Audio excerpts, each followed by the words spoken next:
Chapter 340. He was overjoyed when he found out about this. He felt the spiritual power in his ocean of chi and mountain of snow surging, so he didn't care about accumulating anymore.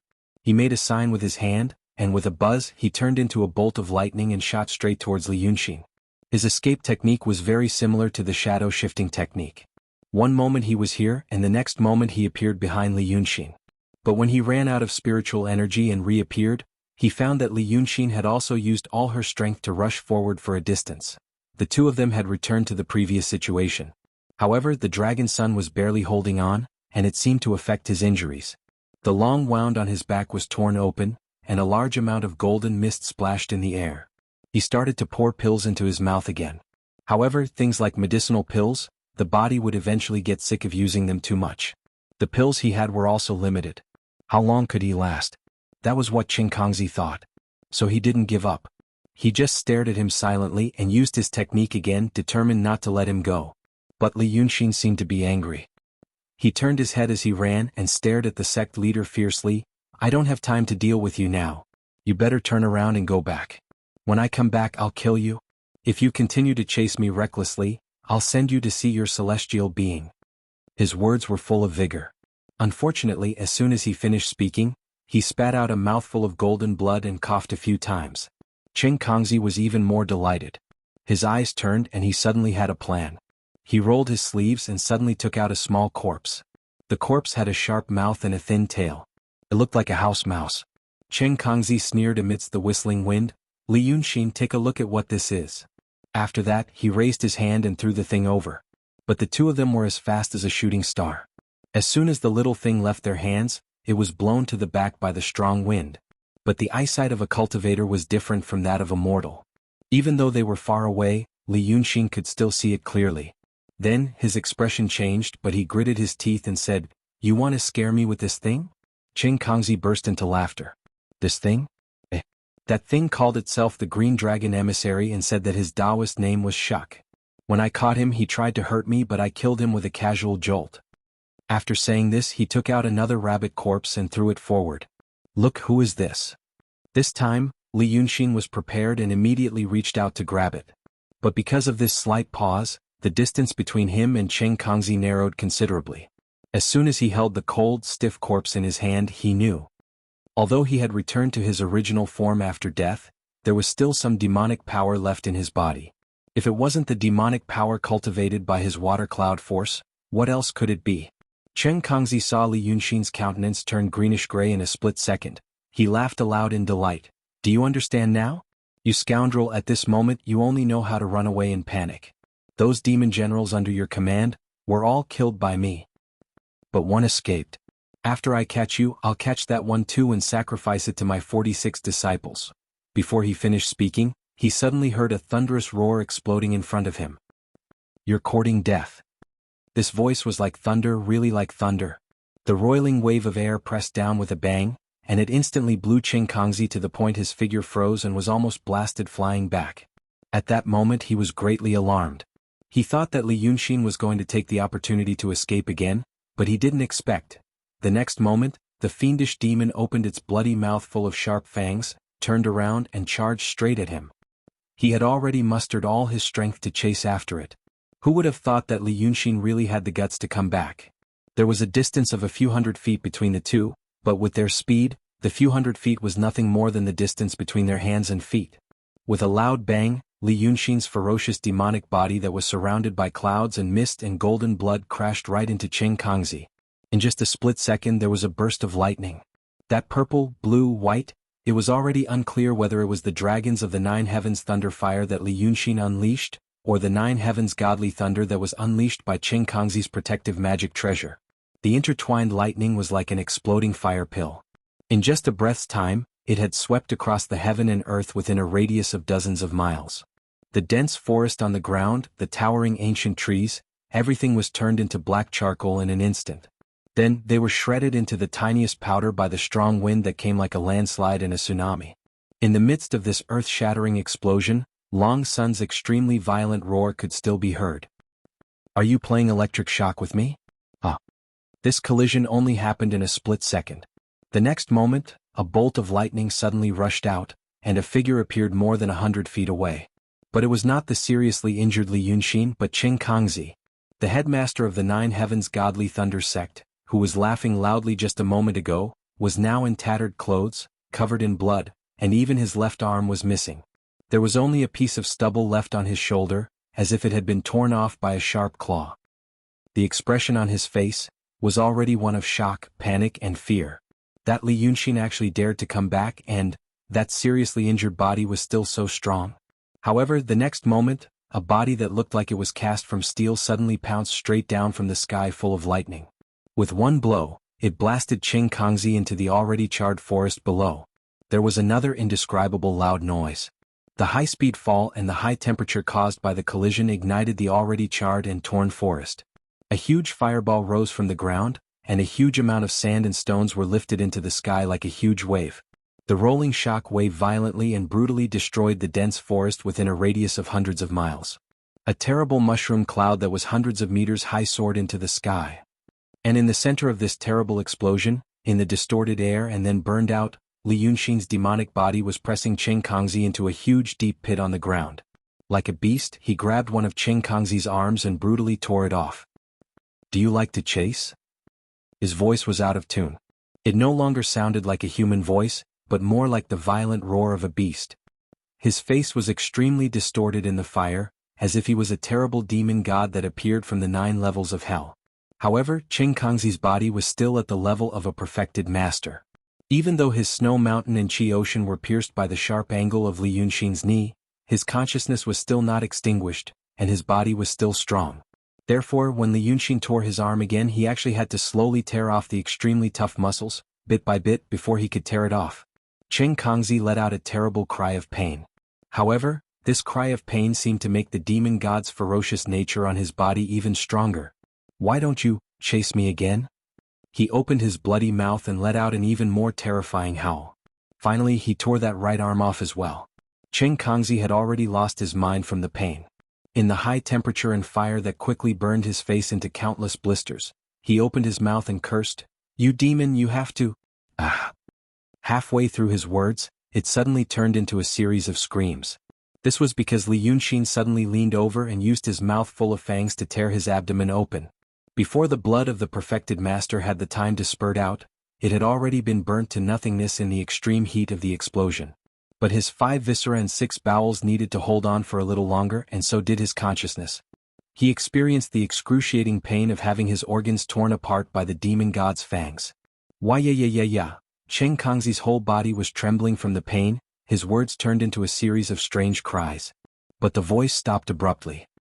Just as he opened his mouth to beg for mercy, Li Yunxin suddenly raised his head and bit off his head. With a puff, he spat it out like a peach pit. Without the screams of the true state Taoist, the whole world seemed to be quiet in an instant.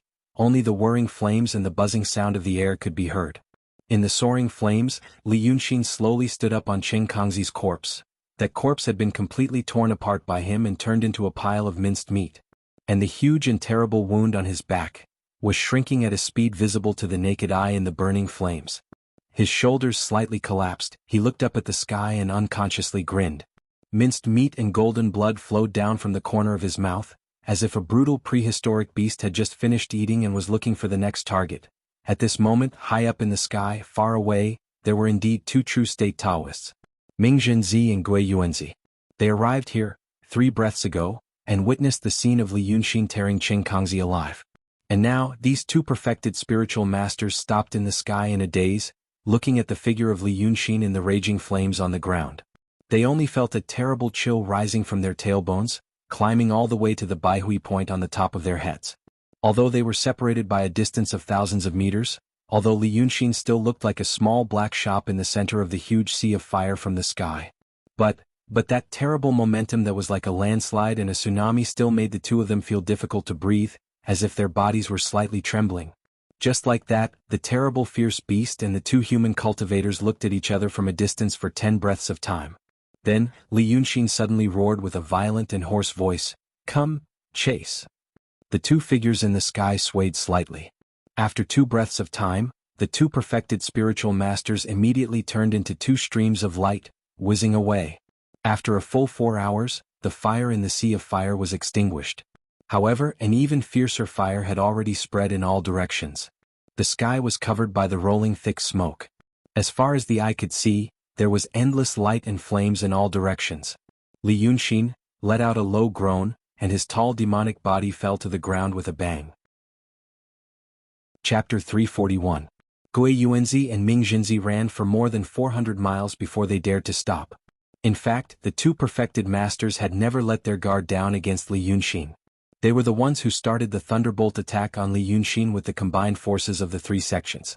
But the problem was that they didn't expect him to be so fierce. In the past, Li Yunxin used schemes, but they were just schemes after all. They were afraid of Li Yunxin's schemes and the traps he might set up, so they tried to solve the problem using the most direct method, pure violence. Only now did they realize one thing: he was a dragon son in the real state. When it came to violence, his violence was as frightening as his brain. Other people's brains were usually covered by their fierce martial strength, but this guy used his brain to make people ignore his martial strength. The scene before Chen Kangzi died still made these two perfected spiritual masters feel a chill down their spines. In fact, they weren't particularly afraid of death, but Chen Kangzi, a perfected spiritual master, the head of the Nine Heavens Godly Thunder sect, was actually torn apart by the ferocious beast like Li Yunxin with his fangs and claws. His godly demon body was as tall as 2 or 3 times the size of a normal person. Chen Kangzi was like a hare or a lamb under his body. When the two of them bumped into each other, the ninth heaven thunderous fire of the dragon clan pierced through his snow mountain and ocean of qi. Demons were the best at close combat. Chen Kangzi was bewitched and actually chased after him. The two sect masters thought about this carefully, and then thought about how he would die without any honor. Who would be willing to die like that? Demons. Demons are demons after all. Once their ferocious nature was triggered, they couldn't be judged by common sense. They actually used such a reckless fighting method. Aya. Gui Yuanzi calmed down, turned his head to look to the east and said in a low voice, "Don't be in the sky. Go down, go down." Ming Jinzi didn't say anything to refute and followed his advice. Below them was also a vast wilderness, the trees blocking out the sky and the sun. In such an environment, the two sect leaders felt safer. They had to meditate for a while, think for a while, and come up with a plan for the next step. After all, that Li Yunxin is so ferocious. Ming Jinzi muttered to himself and sighed in a low voice. Duanfang, we previously said that he would escape from our territory. Now do you think will he escape or still came back for us? He didn't say this out loud. Because once he said it, even he himself would feel ashamed of his own cowardice. However, the Lingshu Sword sect and the Shangqing Pill Cauldron sect were on the border of the Qin kingdom. One was on the border between the Qin kingdom and the Yi kingdom. To cultivators and great fiendish demons, it was actually not considered far. He is already heavily injured, right? Gui Yuanzi frowned and thought for a while before he said, I think he went berserk just now and fought with his life on the line. If he really had any energy left, he would have killed his way to the heavens just now. Now that he thought about it again, perhaps he only looked fierce but was actually extremely weak. I'm thinking, should we go back again? That headmaster Chen Kangzi, before he died, he probably thought the same. His words were cut off by someone else. It was none other than Lu Gongzan. Earlier, Ming Jinzi had also brought Lu Gongzan into the sky. However, Lu Gongzan was in the emptiness realm, and his body was not as strong as a real person's. If he was exposed to the strong winds in the sky, he would probably be blown apart after traveling for a quarter of an hour. Thus, Ming Jinzi had used the heaven and earth sleeve technique to trap him in his sleeve. Now that he was placed on the ground, this Lu Laodao seemed to have become the calmest person. Not only did he have the courage to interrupt Gui Yuanzi, but he also had the courage to swagger a few steps away. He found a lying, withered tree trunk in the shady green grass and sat down. He breathed as if no one else was around. It seemed that the fact that his old master, Li Yunxin, had torn Chen Kangzi apart alive made him a lot stronger. He was no longer in a sorry state like before. Gui Yuanzi suddenly turned his head and glared at him. The black hair behind his head spread out, making him look like an angry lion. When facing this Lao Dao, his nervousness and worry were all gone. His imposing manner flourished again. Good, you evil Taoist. Are you getting arrogant again? Aren't you afraid that we'll find your demon master and kill him? I think we can't let you live. Let's kill you here. After he finished speaking, he strode over and raised his hand, ready to strike at the top of Lu Gongzan's head. However, Lu Laodao was not in a hurry. He didn't even dodge. He stared at Gui Yuanzi, and a mocking smile appeared on his face. Sect leader, forget it. It's already this time. Lao Dao, I didn't ask you guys to go because I was afraid that you guys would die of stupidity. You won't really kill me, so there's no need to embarrass everyone. Gui Yuanzi's palm wind had already pressed down on the top of Lu Gongzan's head. However, at this moment he was really stopped by Ming Jinzi. Duanfang, I still have something to ask him. Thus, this sect leader of the Shangqing Pill Cauldron sect's face became extremely ugly. Naturally, he didn't really want to kill Lu Gongzan. Otherwise, just raising his hand would be enough. There was no need for him to walk like a dragon or a tiger. Ming Jinzi gave him a way out of this embarrassing situation. His face turned red and he stared at Lu Gongzan for a few more times. Then he snorted and suddenly turned around. Lu Laodao smiled. Sect leader Ming Jinzi, do you know where your problem is? Ming Jinzi frowned and took a few deep breaths. He also slowly calmed his emotions. Then he narrowed his eyes and said, Problem? Tell me. If you hit the nail on the head, then I wouldn't have spared your life in vain. Old Taoist Lu shook his head slightly and sighed softly, to say something damned. Sect leaders, in front of that Li Yunxin you guys are really like children. Gui Yuanzi wanted to glare again, but Ming Jinzi raised his hand to stop him. Lao Dao then continued, I've seen Ling Kongzi before and I've also seen Yunzi. That fairy Ling Kong, when I first saw her, her aura was terrifying as if she was a celestial fairy. Looking at her, I only felt that she was unfathomable. Her words and actions were also confusing, and I only thought that it was the methods of celestials. But later now when I think about what that fairy Ling Kong did, I understand. The reason why she is unfathomable is because her thoughts are too pure. Pure like a child's. But she also has great power. This is power and wealth that people in the secular world revere. When a person has power and wealth, then no matter how stupid or simple they are, others will also guess that she definitely wouldn't do such a stupid thing. There must be a deep meaning behind it. But in reality, if one can see through it, then power is useless. Li Yunxin can see through this point. That's why Fairy Ling Kong was played in the palm of his hand, and only understood when she died. Lu Gongzan sighed again and looked left and right. Seeing a thin and long wild ginger, he stretched out his hand and plucked off the red and green stems and leaves, putting it in his mouth to chew. As for that Yunzi, Lao Dao, I also have to admit that his schemes surpass others. Unfortunately, he's still a bit lacking compared to Li Yunxin. He and the two of you, and even Ling Kongzi all made a mistake. They felt that Li Yunxin is a teenager and what kind of knowledge could he have? Unfortunately, that Li Yunxin is a natural devil. Although he's only a teenager, who knows where he got his experience. Anyone who treats him as a child or a teenager will die a horrible death. I know that the three Sendo don't think they're stupid. When Lu Laodao said this, he paused slightly and spat out the wild ginger in his mouth. He suddenly laughed. Hee hee. But for me, Lao Dao, among cultivators the three Sendo are probably not stupid. But among the secular people, hearing this, Ming Jinzi's brows gradually relaxed. He calmly pondered for a while, then said, Continue. This seat will pardon you. Lu Gongzan cupped his hands at him loosely, but his tone was resolute and decisive. But among the secular people, the three of you and even the cultivators of Daotong and Kenzo, can be regarded as stupid. Ming Jinzi's eyelids twitched and he turned his head to look at Gui Yuanzi. Gui Yuanzi's face was ashen, but he didn't say anything. He only snorted. Lu Gongzan continued as if there was no one else around. This isn't your fault. In reality it's like this. Cultivators Sendo have profound Taoist arts and countless riches. There are many things that you've never cared about, but to us, the secular people, actually require a lot of brain power to do. For example, when I Lao Dao was poor, how much brain power did I use in order to seek food and clothing? I had to think about whether to go out and sell paintings the next day in the day or at night. Should I go to the south of the city or the north of the city? The Lin family of the south of the city lost their youngest son, and they were holding a funeral. That Lin family's master was a stingy person. If I went to his place, would he kick me out because he was in a bad mood, or would he show some mercy because of the pain of losing his son, and instead buy all of my paintings to guard his house?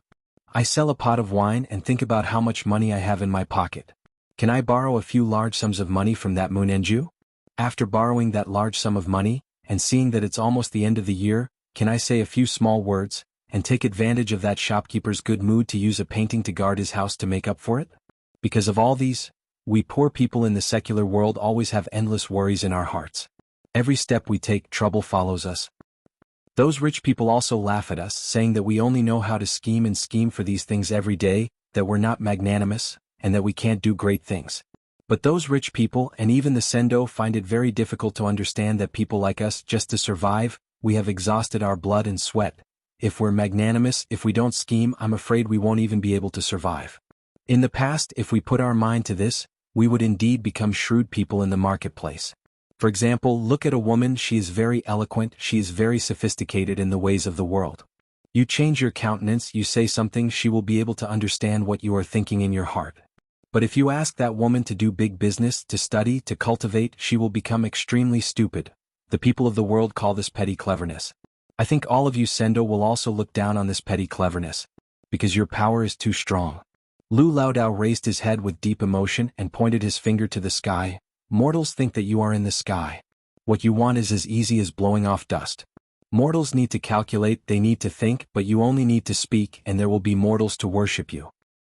As the saying goes, one strong person can defeat 10 skilled people. Your power can disregard any schemes of the mortals.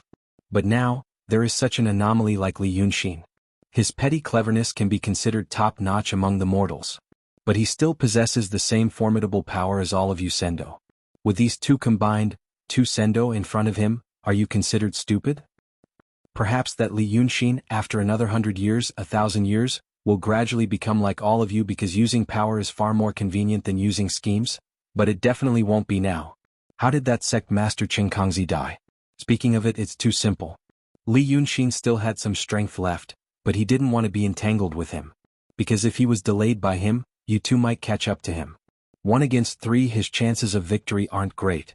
But that Chen Kongzi actually tried to provoke him. You must know that Li Yunxin is a demon. If this demon was really so weak that he couldn't escape, would he allow himself to be chased to death? He should have turned back long ago and fought to the death. This logic, any slightly astute mortals would understand. But sect master Chen Kongzi didn't want to think too much. Because normally he doesn't need to think too much. So Li Yunxin turned back and killed him in an instant. What about you two?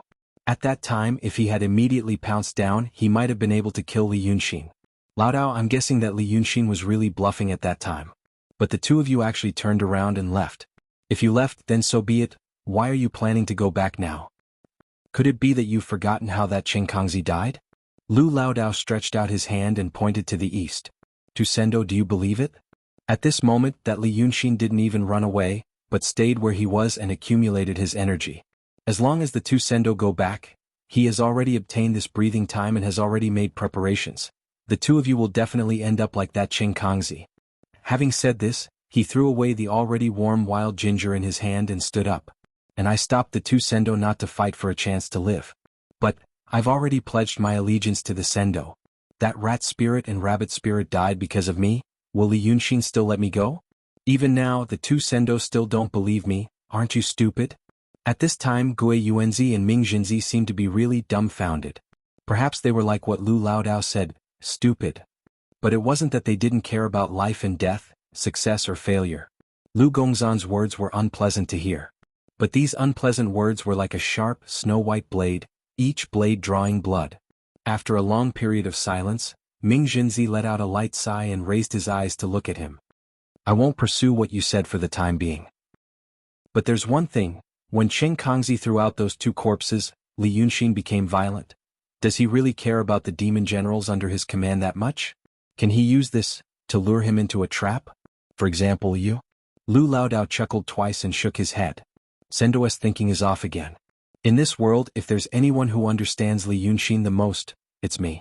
Sendo said that Li Yunxin suddenly became violent because he saw the corpses of the demon generals under his command?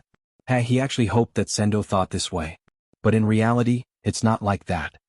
Ming Jinzi seriously thought for a while. Then it's to confuse us and create this illusion? Lu Gongzan was silent for a while and sighed. That's not it. Li Yunxin's violent rise was real, and his resentment was also real. But it wasn't because of the demon generals themselves, but because of himself. He didn't cherish the lives of demon generals that much. What truly made him angry was the feeling of not being able to control the life and death of the demon generals under his command. These two things seem similar, but there's a world of difference between them. That Li Yunxin only cares about himself. Even if he seems to care about others, it's still for himself. Ming Jinzi seriously thought for a while again and sighed in understanding. What you said is somewhat reasonable. This person. He turned his head to look at Gui Yuanzi. Gui Yuanzi was also silent for a while. But you have to be careful. This Taoist isn't an ordinary person. In the world, perhaps there were only a handful of cultivators who could receive the evaluation of the Pill Cauldron sect's sect master. And among the people of the secular world, this Lu Gongzan was definitely not rare. But in this kind of situation, this kind of evaluation wasn't a good thing. At the same time this signified approval, it also signified fear, vigilance, and a lingering hidden worry related to life and death. Ming Jinzi turned his head to look at Lu Gongzan again. Good.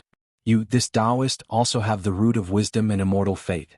Although your background isn't clean, I'll temporarily take it that you were previously coerced by that demon Li Yunxin. But from today onwards you must follow by my side.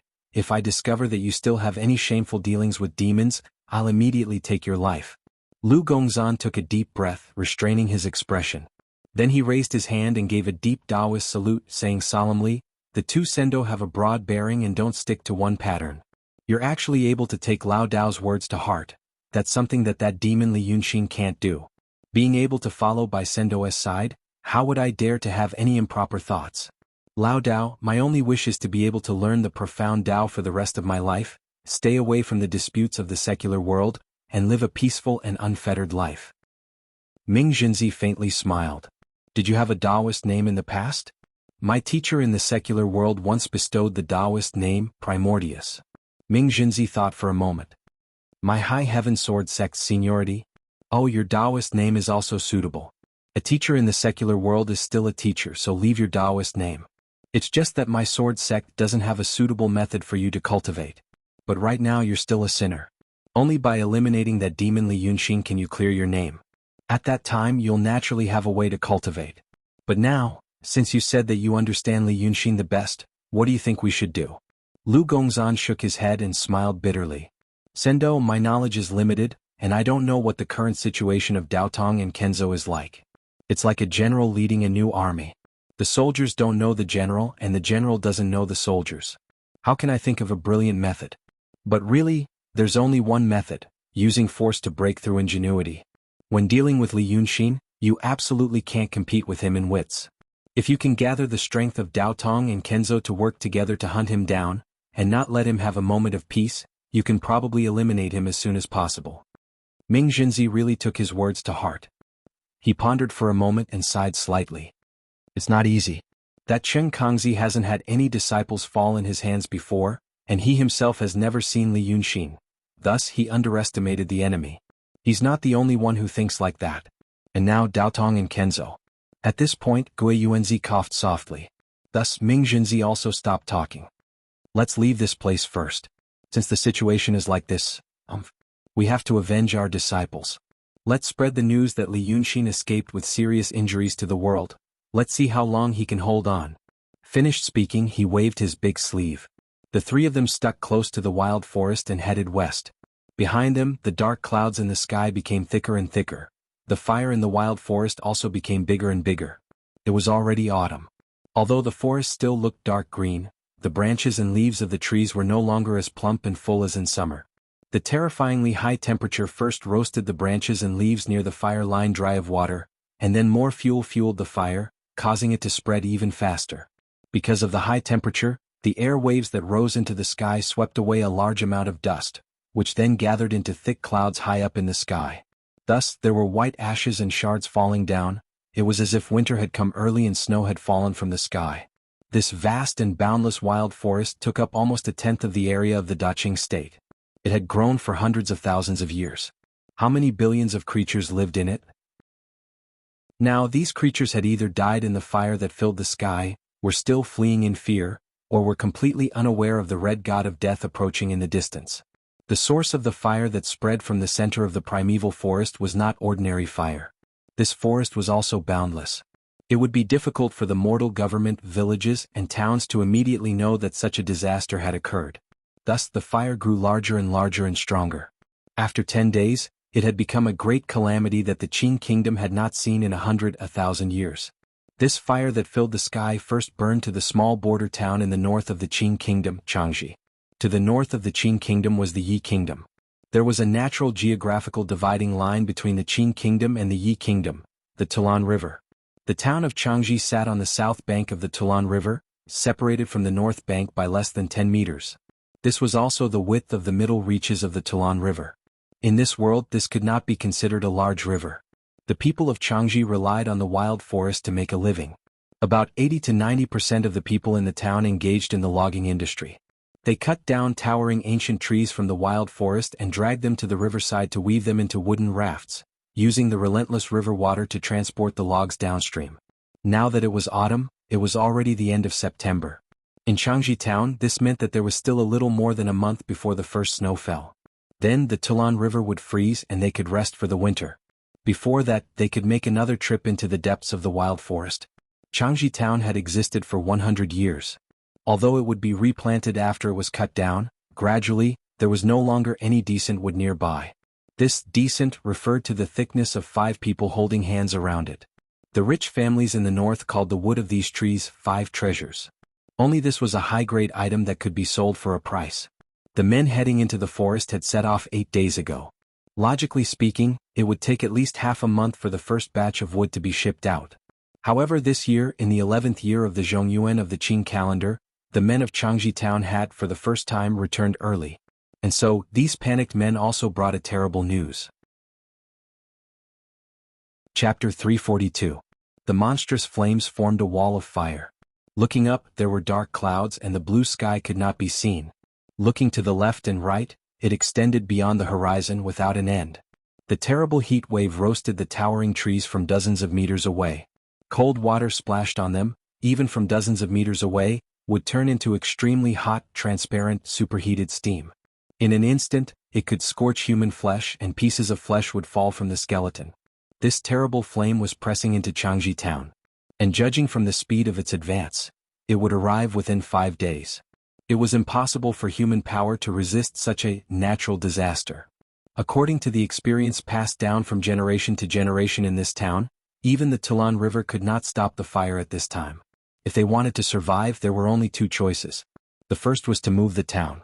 Changji town was surrounded by wild forests, and in fact the town was almost wrapped in the forest. But now it was already autumn and winter was coming.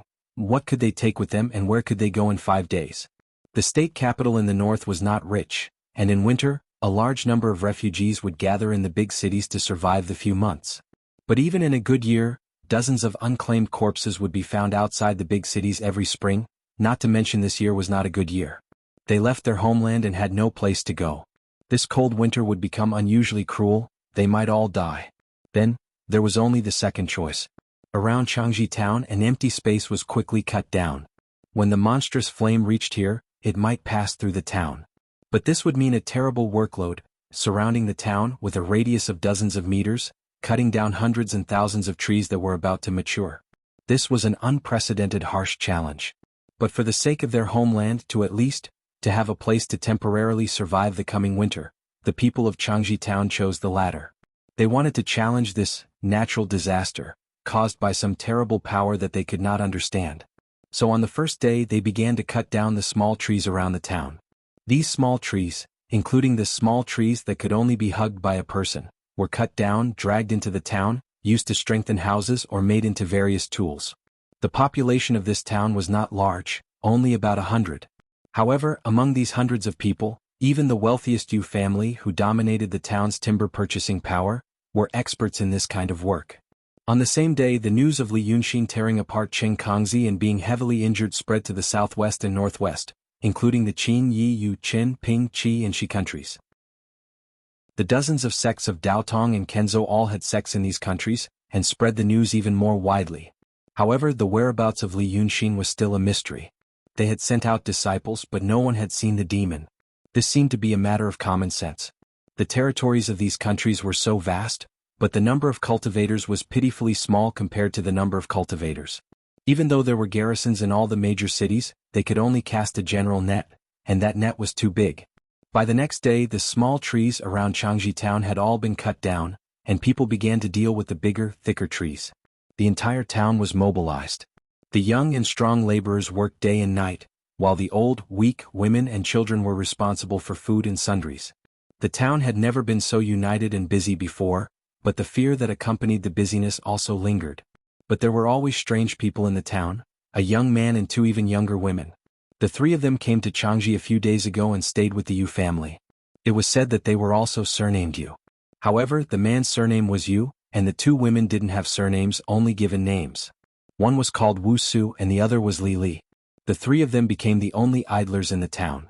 But in fact, the man was the most idle and the two women were still busier. For example, the man surnamed Yu, named Yu Meng, moved a chair at noon and sat in front of the Yu family's door, watching the people of the town bustle back and forth. On the road paved with bluestone slabs, the men were shouting and carrying logs with faces full of impatience as they walked towards the lumber yard in the north of the town. Their clothes were torn by grass and wood, and their faces were covered with dust, mud, and sweat. Their hair was disheveled, and there were even blisters at the corners of their mouths. But inside the bluestone brick gate of the Yu family's town, Yu Ming sat steadily on a rattan chair. He held a pot of tea in his right hand and played with a small black sword in his left. Two girls, one massaged his legs and the other peeled peanuts and put them in his mouth. They looked disgustingly leisurely. There weren't many girls in this small town that mainly relied on manual labor. Even if there were, they had long lost their original delicate and cute looks because of the hardships of the years. The 13 or 14-year-old girls had dark skin and stout bodies, like the rough women in the city of Wei. Therefore Wuxia and Li made the eyes of the people in the town light up. They were beautiful and had snow-white skin. Although their small hands weren't soft and boneless, they weren't as rough and calloused as those big hands. Most importantly, they had a different temperament that the people in the town had never seen before. They were dignified, elegant, and naturally had an indescribable sense of nobility when dealing with people. But they didn't have the snobbish attitude of the rich families in the nearby counties. On one hand, they made people feel that they couldn't be played with and difficult to get close to, but on the other hand they made people feel extremely kind. At least that was what Xiaoping thought. Sun Xiaoping was carrying a log as thick as a bowl, and walking towards the north of the town. He was sandwiched between two people, and could only see the inside of the Yu family's house through the gaps between the logs. But at least, he could see it openly. If he walked outside he would probably be like the other teenagers, looking straight ahead, and only glancing at them when they were wiping their sweat, or coughing too frequently. But even this time was too short. They quickly walked past the Yu family's house. Sun Xiaoping walked a few more steps, and felt his shoulders getting hot and itchy from the rough bark. So he suddenly spat on the ground. That Yu Meng is a lazy glutton. He doesn't even move his own hands and only orders people around.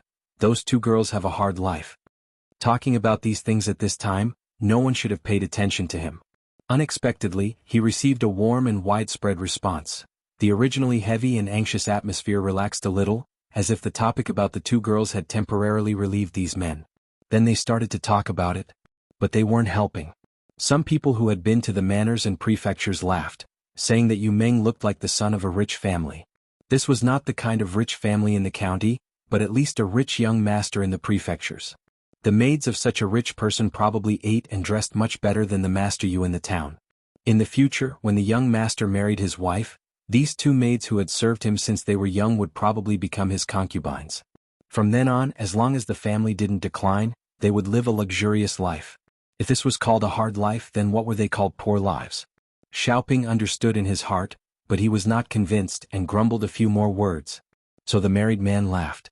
First of all, for the maids of such a rich family, those things were their duty. If young Master Yu did it himself, they would be so panicked that they would cry. Two weak girls, one could tell from their hands that they were spoiled. If young Master Yu didn't need them to do anything, what would they do? Would they be chased out? After saying this, he teased Xiaoping, asking if he had feelings for the two maids. The one called Wu Su looked like the older sister with a pair of almond-shaped eyes. She looked very dignified and probably did things in a steady manner. The one called Lily looked like the younger sister with a pair of almond-shaped eyes, and when she didn't smile, she had a bit of charm. It's just that these two beauties probably don't like you, Xiaoping, so don't even think about it. After they finished talking, a burst of good-natured laughter suddenly burst out. This laughter passed through the streets and alleys, and seemed to lighten the dark clouds in the distant sky. But after a while, the laughter suddenly stopped and everyone became silent. Because it was snowing. White powder floated down from the sky as if the winter snow had arrived early. People knew that this meant the fire was getting closer and closer. If they didn't manage to escape this calamity, then those two lovely girls would also be buried. That fire didn't discriminate between life and death. Its ashes Yu Ming put the small sword on his leg, raised his hand to catch the ashes and looked at it. There are only 3 or 4 days left. His tone and expression now were completely different from the silly young Master Yu in the city of Wei. Even because of these days of running around, his skin was darker and his figure thinner. It made his eyes look even bigger. Wuxia stopped and raised her hand. Do we really have to stay here? I went to see the fire a few days ago. Young master, it didn't look like an ordinary fire. It seemed to be made by a Taoist. Could it be that they are looking for you? Yu Ming laughed. They don't need to make such a big fuss to find me. It's more like dealing with Li Yunxin. But there's no news from him recently. People don't dare to go to Dongting anymore. After a while, Lily suddenly said, these people are really stupid. Why do they want to cut down all the trees? I heard third uncle said that at this time, a fire from the inside would be enough. Yu Ming laughed again. It depends on the time. They will definitely use this method, but not now. They have to cut down all the big and small trees and carry them away and then set fire to the bushes. Otherwise the woods are so dense. It will be bad if the fire doesn't burn out and the fire from the other side comes again. Besides, once the fire is over, there will be nothing left. As for food, we can barely eat the food we have. But what do we use to keep warm in winter? It's so cold that the roots of the trees under the ground are all frozen. If the snow collapses the house, or we have to sell some wood in the spring next year. So, they are not only trying to prevent fire. This Master Yu is doing a good job. If in the past he could be one of our... He had unintentionally said this and stopped, not saying anything more. After a while, he closed his eyes and leaned back on the cane chair, sighing softly. Let's wait for Mr. Liu. Wuxia and Lily didn't say anything. They just went to do their work in silence and heartache. They have been here for half a month. Her young master didn't say why he came here. He only said he was waiting for someone. His former teacher, one of the most famous masters in the martial arts world, water-repelling sword Lu Gongjiao. So the next day passed, but the Taoist priests of various schools and various countries still didn't find any trace of Li Yunxin. At this time, the mortals in the secular world discovered the terrible fire. The competent provincial government began to organize the villagers to put out the fire, but soon realized that the fire was not ordinary fire. During the fight between Li Yunxin and Qing Kongzi, one released the ninth heaven thunder fire and the other released the ninth heaven godly thunder. How could mortals put out the fire caused by these two forces that didn't belong to the secular world? So the disaster couldn't be hidden anymore. It was reported to the higher authorities and reached the higher authorities. At this level, the Taoist priests stationed in the major cities had to be alerted. The wilderness forest almost supported half of the surrounding population. Even the stupidest of officials knew that if this dense forest was burned down, the consequences would be terrible. So the Taoist priests began to cast spells to try to put out the fire. But soon they realized it wasn't as easy as they thought. The fire was ignited by a true state Long Sun and a true state Taoist priest who specialized in thunder and fire. They fought with all their strength and risked their lives. How could the disciples in the conception and emptiness realms easily put out such a fire? So 3 days later, after the disciples who were sent out to try to find Li Yunxin's traces had tried, the Taoist priests of higher levels had no choice but to participate in this fire-extinguishing operation. As a result, the shortage of manpower increased, and Li Yunxin's whereabouts became even more mysterious. So on the 5th day, on the 5th night, the sky of Changji town was still not dark. Instead, it turned into a terrifying and heart-palpitating blood red. The waves of fire could already be seen. The waves of fire covered the sky and the sun, like a 100-meter-high wall. The waves of fire not only brought high temperature but also strong wind. The strong airflow rolled up to the sky, and the streets and houses of Changji town could hear the howling of ghosts. The terrifying hot wind blew everything away. Even the surface of the Tulan River was covered with white mist, as if the whole town was sucked into another space.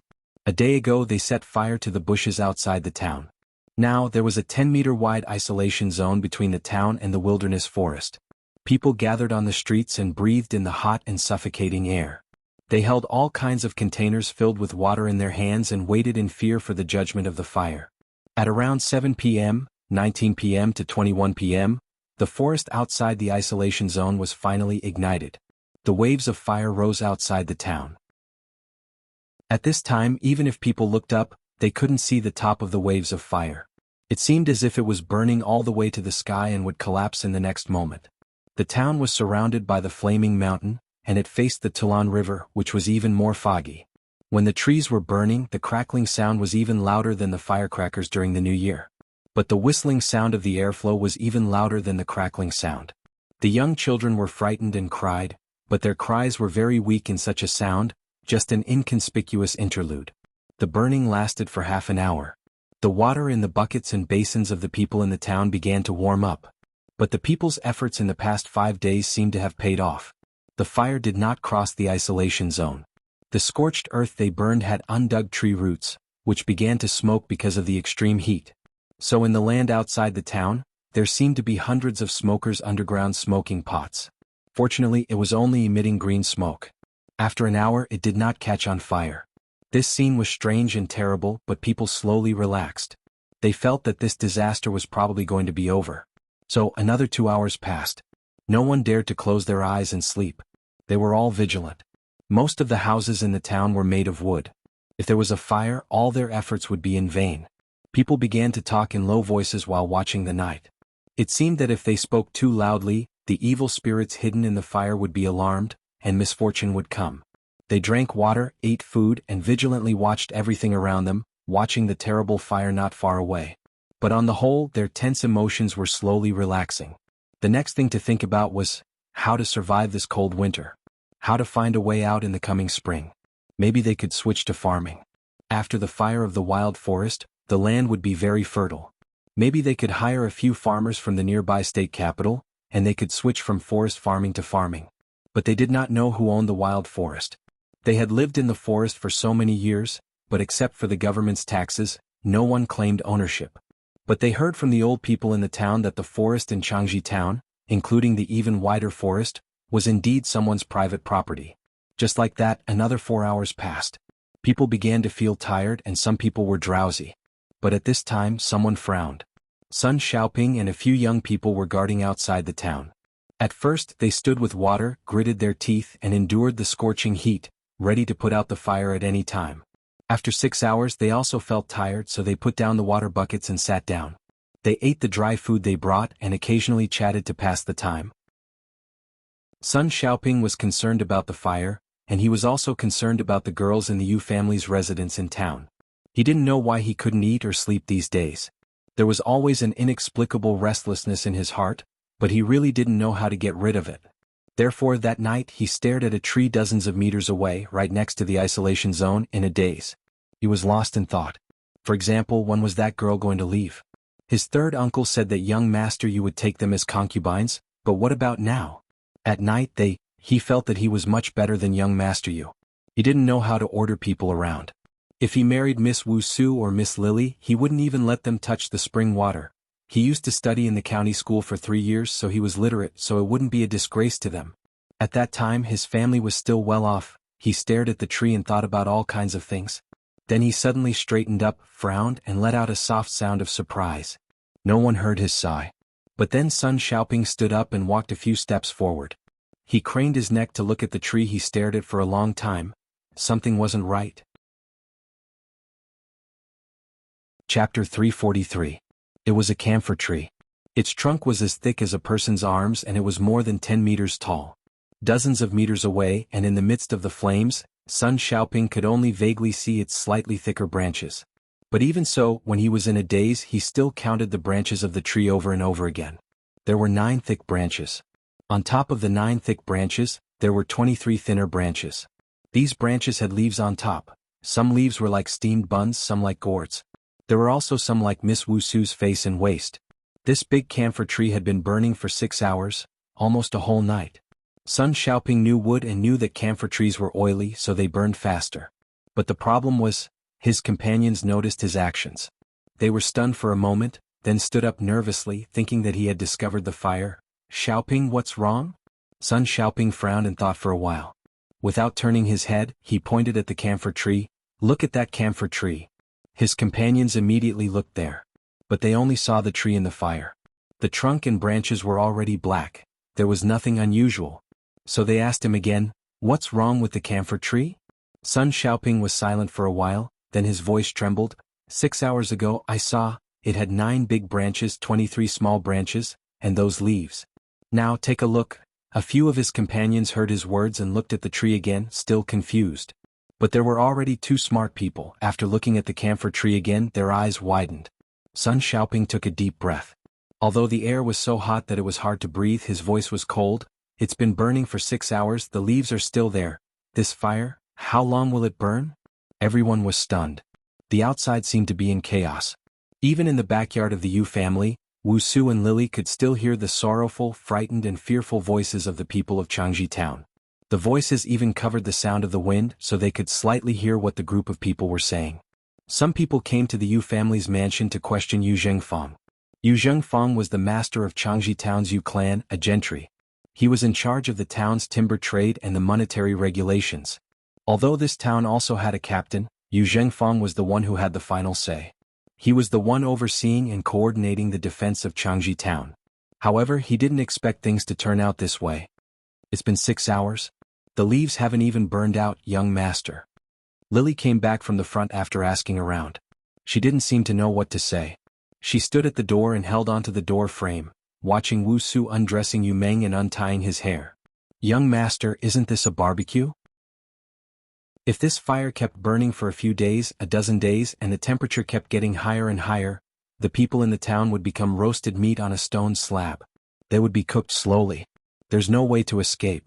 Wuxia untied Yu Meng's hair and combed it with a wooden comb.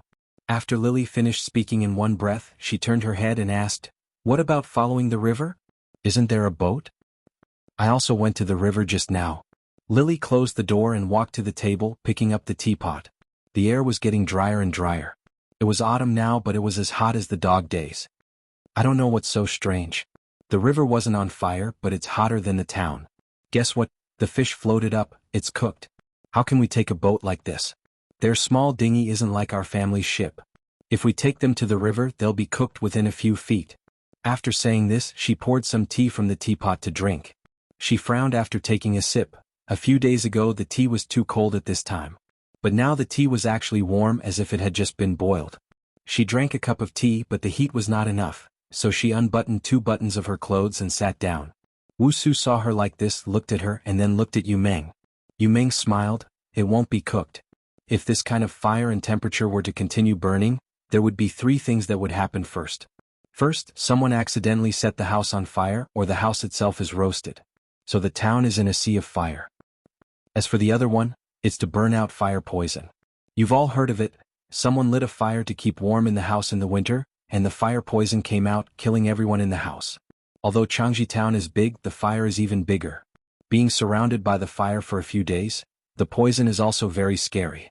When he said this, he stretched out his arms. So Wuxia helped him change into his pajamas and helped him lie down. Lily was anxious. "Young master, what's the third thing?" Yu Meng lay down, closed his eyes and thought for a while. "The third thing. I guess it's already happened. Do you know who lived near Changji town, in this Hulu mansion, who used to live there?" Wuxia picked up the fan, used a small handkerchief to wipe the sweat on his forehead, and then gently fanned Yu Meng. "How would we know? The Hu road in Hulu mansion should have been pronounced as Hu Er Hun Luan. This is a translation of the vernacular, taking the meaning of Hu people, the same path. It's both a transliteration and a free translation. But Hu Er Hun Luan originally referred to a group of nomads who lived in this generation, meaning people of the forest and black stone. And this Tulan of Tulan River is also Hu Er Hun Luan people. Turan meant black stone. Tulan River is actually Black Stone River. Yu Meng sighed in a low voice. "Guess why this river is called Blackstone River, and why the water is so hot?" Wuxia's hand that was fanning Yu Meng paused for a moment, and then looked at Lily. These 2 girls had been calm before this. But now there was a hint of fear in their eyes as well. They knew what the black stone was. In the past, when it was autumn and winter, the Yu family transported black stone by cart. The Yu family's big house had an earth dragon coiled under it. Ordinary people used firewood to warm the earth dragon, but the Yu family used black stone. That thing was dug out from the ground. A fingernail-sized piece was equivalent to a good piece of dry firewood. That thing didn't have any smell, and it felt very smooth, like colored glass or jade. It was hard to ignite when it encountered an open flame, so it had to be smothered with firewood for half a day before it could be ignited. But once it was ignited, a fingernail-sized piece of black stone could burn for a whole day. And now, this Tulan River was the meaning of Blackstone River. Lily suddenly jumped up as if there was something scary under the ground. Her little face was pale and she pointed at the ground. "Young master, you mean under the river, under the ground it's all black stone? Like gold, silver and copper mines, it's all black stone mines. Young master, how do you know? Yu Ming opened half of his eyes and looked at her. Don't be afraid. It's different from our house. It's true that there's black stone underground, but it's buried deep. It'll be fine after a few days. It's just that the fire on the ground is burning fiercely, maybe it'll burn all the way to the bottom. If the whole piece of black stone is ignited and smothered under the ground, probably even the Deva can't put it out. He seemed to be slowly getting sleepy and closed his eyes and yawned. Looking at the Toulon River, the black stone underground has already been ignited. You two really can't calm down. Take my talisman, and see, tomorrow? He yawned as he spoke, but before he could finish, he fell asleep. Wuxia and Lily stared blankly for a while. Then, like two frightened but agile rabbits, they silently pounced towards the bedside and retrieved Yu Ming's undergarments. They felt around the clothes and found a white silk bag that was sewn on with familiarity. Then they pulled down the white silk bag and opened it. Inside was a purple talisman written with gold powder. Only then did the two girls feel slightly relieved. Wuxia and Lily kept the talismans properly before quietly extinguishing the lights and closing the door behind them. Hot wind blew over, along with the cries of the people in the front yard. It seemed that Yu Zhengfeng didn't manage to appease them, and now they were making more and more noise. Indeed, they realized that the fire could burn for a few days, more than 10 days or even a month, and so many people were trapped here waiting for death. How could they not be anxious? If they knew this, they would have abandoned their homes and fled, and at least they could live a few more days and not be roasted to death, suffocated to death, thirsty to death and burned to death. It was also because of the choice they made in the past that they couldn't afford to regret, that the sadness and fear exploded even more violently. But panic and sadness were what they felt. Wuxia and Lily hugged the purple talisman in their arms, but their minds were much more at ease. This was a talisman that old master left for young master when he was alive. It was said that it was written by a Jinren in Daotong. It could save lives at a critical moment. That day when the Yu family was exterminated, they didn't even use it, so it was obvious how precious it was. Young master also mentioned this talisman. He said that once it was used, it would not be burned by fire or splashed by water. It could even move freely in thunder and fire. But it couldn't save everyone in the town, it could only protect the three of them. But young master has changed into a different person. Why did he insist on coming to Changji town? Why didn't he leave? And he didn't say. Wuxia exhaled softly, took out her little sword from her clothes and held it in her arms. They had experienced the Yu family's extermination, and knew that many people would do many terrible things when the end of the world came. Their young master also changed. He used to be silly, but they all knew that young master wasn't really silly. Later when the Yu family was exterminated, young master didn't pretend to be silly anymore. He took them to the north. They went to Changji town and stayed there, saying that they would wait for his master Lu Gongjiao, and that they had an appointment many years ago. They didn't know what they were waiting for. Their young master became smarter every day and he knew more and more things. In their eyes, this was like a miracle performed by an immortal. They should have been happy, but they always felt that young master was becoming more and more unfamiliar. As if one day he would suddenly leave. Lily also sighed with her sister. Young master, who is he? Halfway through her words, she suddenly let out a low and stern shout. She abruptly turned her head to look at the top of the wall. There was a figure on top of the wall, with only half of his head sticking out. He seemed to be frightened by her shout and hurriedly shrunk back. Wuxia and Lily immediately stood up. Wuxia guarded the door, while Lily held the unsheathed small sword in her hand and slowly walked down the wall. This wall wasn't the wall of the Yu family in the city of Wei. Along the way they saw that the walls of many small towns weren't as thick and tall as the Yu family's courtyard wall. Therefore that person seemed to climb up easily. He took a breath and poked his head out again. It turned out to be a teenager. Lily paused for a moment when she saw him. Because he looked a little familiar, as if he was a kid in the town. Although this teenager was about the same age as her, in her eyes, he was really just like a kid. Big sister, it's bad outside. The teenager leaned on the wall for a long time, his face red to the ears before saying this. Then he raised his hand to wipe his face. It's going to burn. The fire is bad. Do you guys want to escape with me? Lily was stunned and turned to look at Wuxia. The two little sisters looked at each other for a while, and Lily suddenly laughed softly. Sun Xiaoping, who was on top of the wall, saw her laugh. For a moment he felt that the whole world suddenly cooled down. The sound of fire, wind and people were all gone. Then he saw Lily holding a cute sheathed sword in her hand as she leisurely and elegantly paced back and forth. Her lake green skirt rippled, revealing a pair of moon-white embroidered shoes. Then she turned around, tilted her head and looked at him. "Why do you want to save us? How can we escape?" Sun Xiaoping felt that his heart was hit by something warm, hot, and soft. He was stunned for a full 3 breaths' time, that terrible and sweet throbbing gradually subsided, and he became flustered again. He didn't even dare to look directly into Lily's bright and beautiful eyes.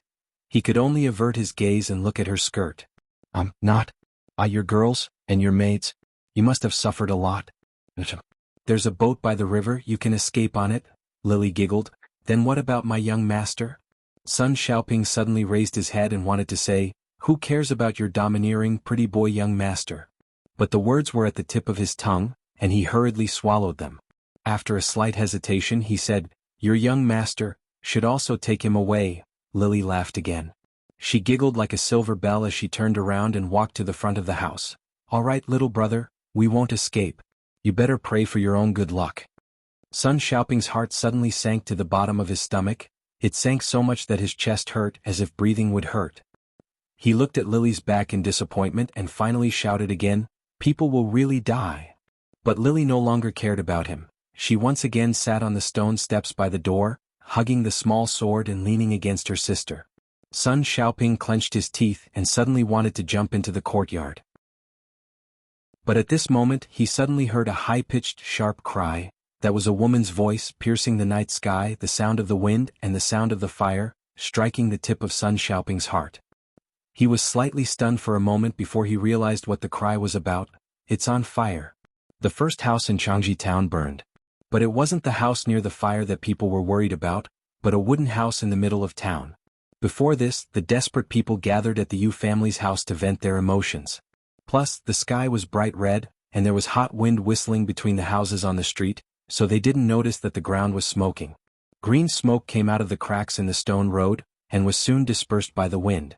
At this moment, a house that was already extremely dry from the wind finally caught fire. Yu Ming's prediction came true. The earth fire was ignited by the mountain fire. It was followed by the neighboring second and third houses. Once their terrifying worries became reality, the crazy and desperate people actually calmed down. If they ignored it, they would die soon. If they went to put out the fire, perhaps they could live a little longer. So they quickly swarmed out of the Yu family's house as if they were grasping for a chance of survival, and went to put out the 3 burning houses. But the misfortune didn't stop there. Before the fire in the 3 wooden houses was brought under control, another 2 large houses on the west side of town caught fire. Outside the town there was a sea of fire. At this moment, the town was also about to become a sea of fire. Wuxia and Lily saw the fire in the town, and immediately stood up to go into the house and wake Yu Ming up. They helped him get dressed, walked out of the house and flew to the top of the Yu family's wall to take a look. This Changji town was already half in flames. The light of the fire illuminated their faces with a red glow. So from afar they saw someone running towards the Tulan River, head first into it, wanting to swim away. But then there was a terrible scream. The river water hidden in the white fog was already boiling, and in an instant people would be blinded, dizzy, and then scalded to death. Seeing such a scene, more than 10 people who were planning to board a boat and go along the river stopped in their tracks, and started wailing like stray dogs. Lily looked carefully, but she didn't see the youth. Someone else was still putting out the fire. But it wasn't because they wanted to survive, but because they didn't know what to do in the face of death. So this was the only thing they could do. The fire spread quickly, and some people were engulfed in flames, while others ran around on the streets with their bodies on fire. 8 hours ago, this Changji town seemed to be working together to tide over the crisis. But now, it was actually like a fiery hell. Finally, the surviving 50 to 60 people crowded to the Yu family's wall. They seemed to see the 3 people standing on the wall, and for some reason they ran over. But there was nothing they could do. The fire on both sides burned more and more fiercely. These people shrank under the wall in despair, and burst into earth-shattering cries. Wuxia and Lily looked at the people under the wall, and hearing the cries they couldn't bear to look away. Lily saw that the youth was among them. He also seemed to want to cry, but he raised his head and stared at Lily, his cheeks tightly clenched, and his hand tightly grasped an empty wooden bucket. Yu Ming sighed, "Use that talisman." The 3 of them, could only watch as the dozens of people on the wall were burned alive and there was nothing they could do. So Wuxia put her hand into her bosom, and she felt the purple talisman. But at this moment, they, as well as the people who were crying under the wall, suddenly heard the clanking sound of iron chains hitting each other. Cries, wind, fire, and the sound of houses collapsing. Among these loud sounds, the iron chains hitting each other's sound shouldn't have been heard. But strangely at this moment that weak but clear sound actually made its way into everyone's ears. It sounded as if there was a pair of invisible hands forcefully choking everyone's throat. The dying Changji town residents all stopped crying, and stared at the bluestone road in the distance that was already engulfed in flames. Then they saw something even more terrifying than death. That was, the Yin soldiers are borrowing the road. An old man whose hair and beard were already charred said with great fear, as if he was moaning. In the face of death, the fear of being burned to death by the flames, they were in despair, howling and venting. But at this moment, in the face of another thing, another terrifying power that they absolutely could not understand, which brought about a great fear, even their wailing and despairing thoughts were frozen. There were terrifying ghosts, walking along the bluestone road that had already been burned red, coming out from the raging flames. There were terrifying heads. There were all kinds of heads. Human heads, dog heads, tiger heads, deer heads, bear heads. These were the heads of wild beasts that the residents of Changji town had either seen or never seen, floated in the air, staring blankly at them with their lifeless eyes, maintaining the hideous and terrifying appearance they had before their deaths as they walked over. These were ghosts. Their heads still looked the same, but their bodies were so faint that they could not be seen clearly. Long misty green iron chains locked their necks, stringing them together. Their steps were also synchronized. In this kind of night, it was a kind of terrifying uniformity that sent chills down one's spine. With every step he took, the iron chains clanked. With every clank of the iron chains, the flames that they passed through suddenly dimmed, turning into green will-o'-the-wisps. Wherever they passed, sound and light were all absorbed. On the road were the corpses of the townspeople who had just been burned to death. As the procession of ghosts passed by, the hideous and terrifying ghosts of the townspeople stood up straight. Then they were locked by the protruding iron chains, and pulled into the procession. The feeling of suffocation brought about by fear gripped everyone, including Wuxia and Lily. They widened their eyes, held their breaths, and subconsciously wanted to hide behind Yu Meng's back. However, as soon as they had this thought, they realized that they did not even have the strength to move their feet. Then, these people who were facing death, saw a man in white walking out of the flames. In his hand was the iron chains that locked hundreds and thousands of dead souls. He was like a shepherd strolling in the red or green wilderness, walking slowly without any expression of pity, harvesting all the dead souls along the way. Seeing him, the old man in the crowd widened his eyes again. Using his throat that was choked by despair and fear, he squeezed out a few hoarse words. "It's Bai Yanjun. Master, we are already dead." However, after this sentence, the man in white stopped in his tracks. So, the terrifying ghosts also stopped in their tracks. The people of Changji town saw Bai Yanjun's face clearly. They never thought that Bai Yanjun would look like this. But that Yama King, the originally expressionless Yama King, after glancing at the top of the wall on their side, suddenly smiled. "Yama King? I'm not Yama King. I am Wei River Dragon King. Asterisk asterisk asterisk. Note 1. Earth Dragon, an ancient way to keep warm. Leave a fire underground and the fire has an opening on the ground. Start a fire outside and the heat will enter the house through the fire. This is called Earth Dragon. The principle is the same as Fire Kong." Chapter 344. After saying that, he paused. "Young Master Yu, why are you here?" Exhaustion, heat, fear, and shock had caused those who were still alive to lose their ability to think. So when Li Yunxin looked at the top of the wall, they also looked at the top of the wall. They didn't know what Wei River Dragon King meant, but at least they knew that this white-clothed, terrifyingly handsome man was either an immortal who saved people from suffering, or a monster who killed people. And now, someone among them had a relationship with this man. A young Master Yu, who lived in the town for more than 10 days, they didn't know much about him. But how could such a young master who didn't even bother to pour himself water be related to this devil? Under the desperate and frightened gazes of so many people, Yu Meng was stunned. He stared at Li Yunxin carefully for a while and opened his mouth. "Li Yunxin?" Li Yunxin slightly tilted his head to show his affirmation. Yu Meng frowned and didn't know what to say. Of course he had seen Li Yunxin before. He was saved by the demon general under Li Yunxin's command, brought to the Lord Dongting Mountain, saw the magnificent palace on the mountain, and saw all kinds of immortal tricks. But at that time he was carrying a blood feud, so he didn't have time to care about other things. All kinds of wonderful tricks were like smoke to him, and it was hard for them to enter his heart. And at that time, Li Yunxin had just entered the true state. Yu Meng didn't know how he killed Yunzi, nor did he know what he did in the Pitfall Mountain in Rong City. To this young master of the Yu family who was in dire straits, he knew that Li Yunxin was a cultivator and a fiendish demon. But as a cultivator and a demon, what kind of abilities did he have? These things were indeed unimaginable to ordinary people. But tonight he saw Li Yunxin walk out of the despairing fire, and he saw Li Yunxin enslave and lead the souls of the dead. These two scenes alone, two scenes connected with the great terror of life and death, finally shook him to the core. He blinked his eyes several times before taking a deep breath. I'm here to take care of something. When he left Dongting, he said that he had to think about whether to follow the Wei River Dragon King or not. Now that he met Li Yunxin again in such a situation, Yu Meng was not sure what he would do. He felt that this terrible flame might have been caused by Li Yunxin. This guy had always been crazy. But if he could create such a terrible fire and burn so many creatures, such a cruel person, he couldn't imagine what such a cruel person would do. It seemed that he could no longer be judged by common sense. Li Yunxin listened to his words, nodded slightly and pondered for a while. While he was deep in thought, the flames finally enveloped the entire Changji town, except for the area around him.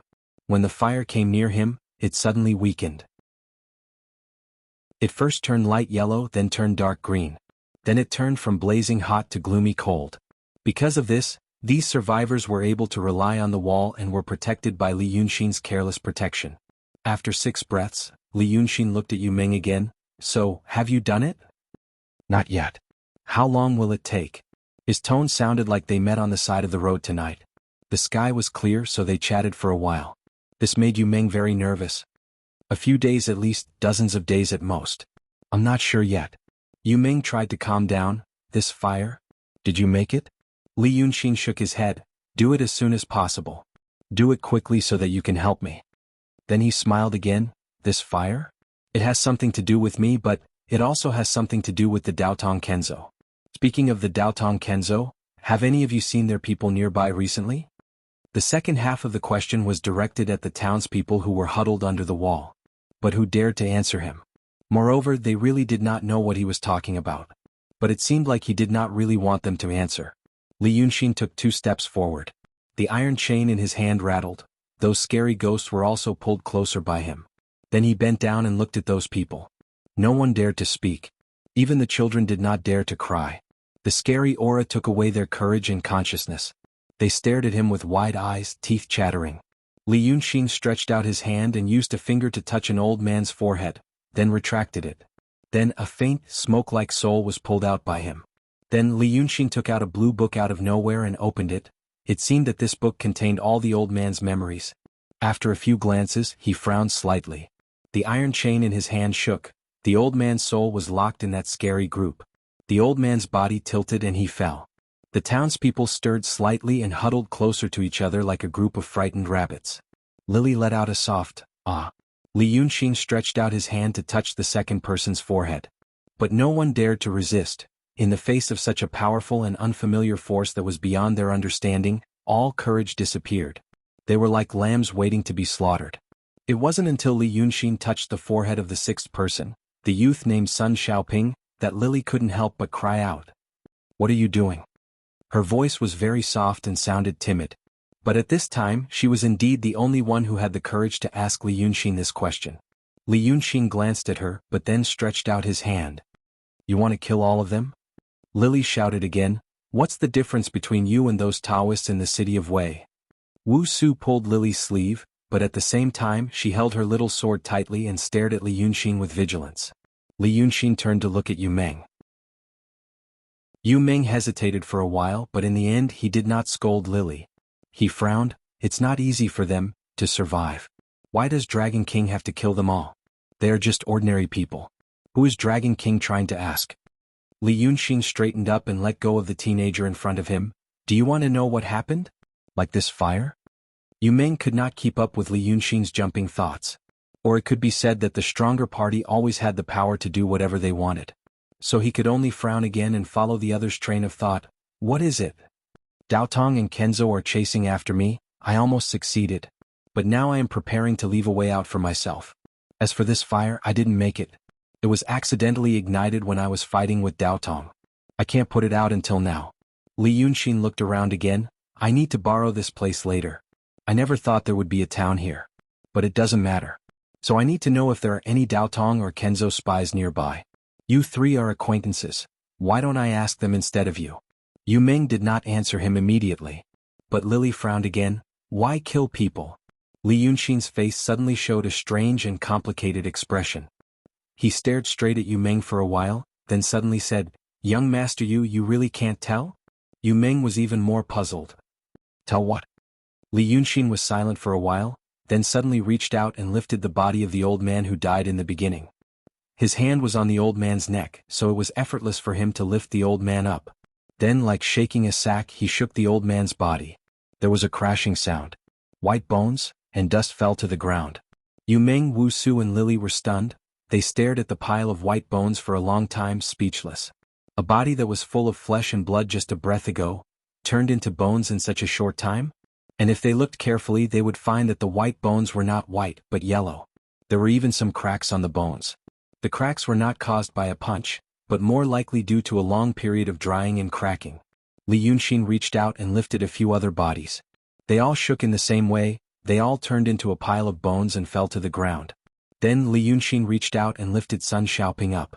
This young man was not dead yet, and now that he was on the brink of death, he somehow mustered some courage and tried to kick the scary demon in front of him. But Li Yunxin dipped his left index finger into his mouth, dipped it in some saliva and touched the young man's forehead. And so, this young man who was angry and hopeless and kicking non-stop, in the blink of an eye became a pile of bones. The scary thing was that the bones were still moving. It stared with its empty eye sockets and its teeth chattered, making a sound that sounded like a human's voice.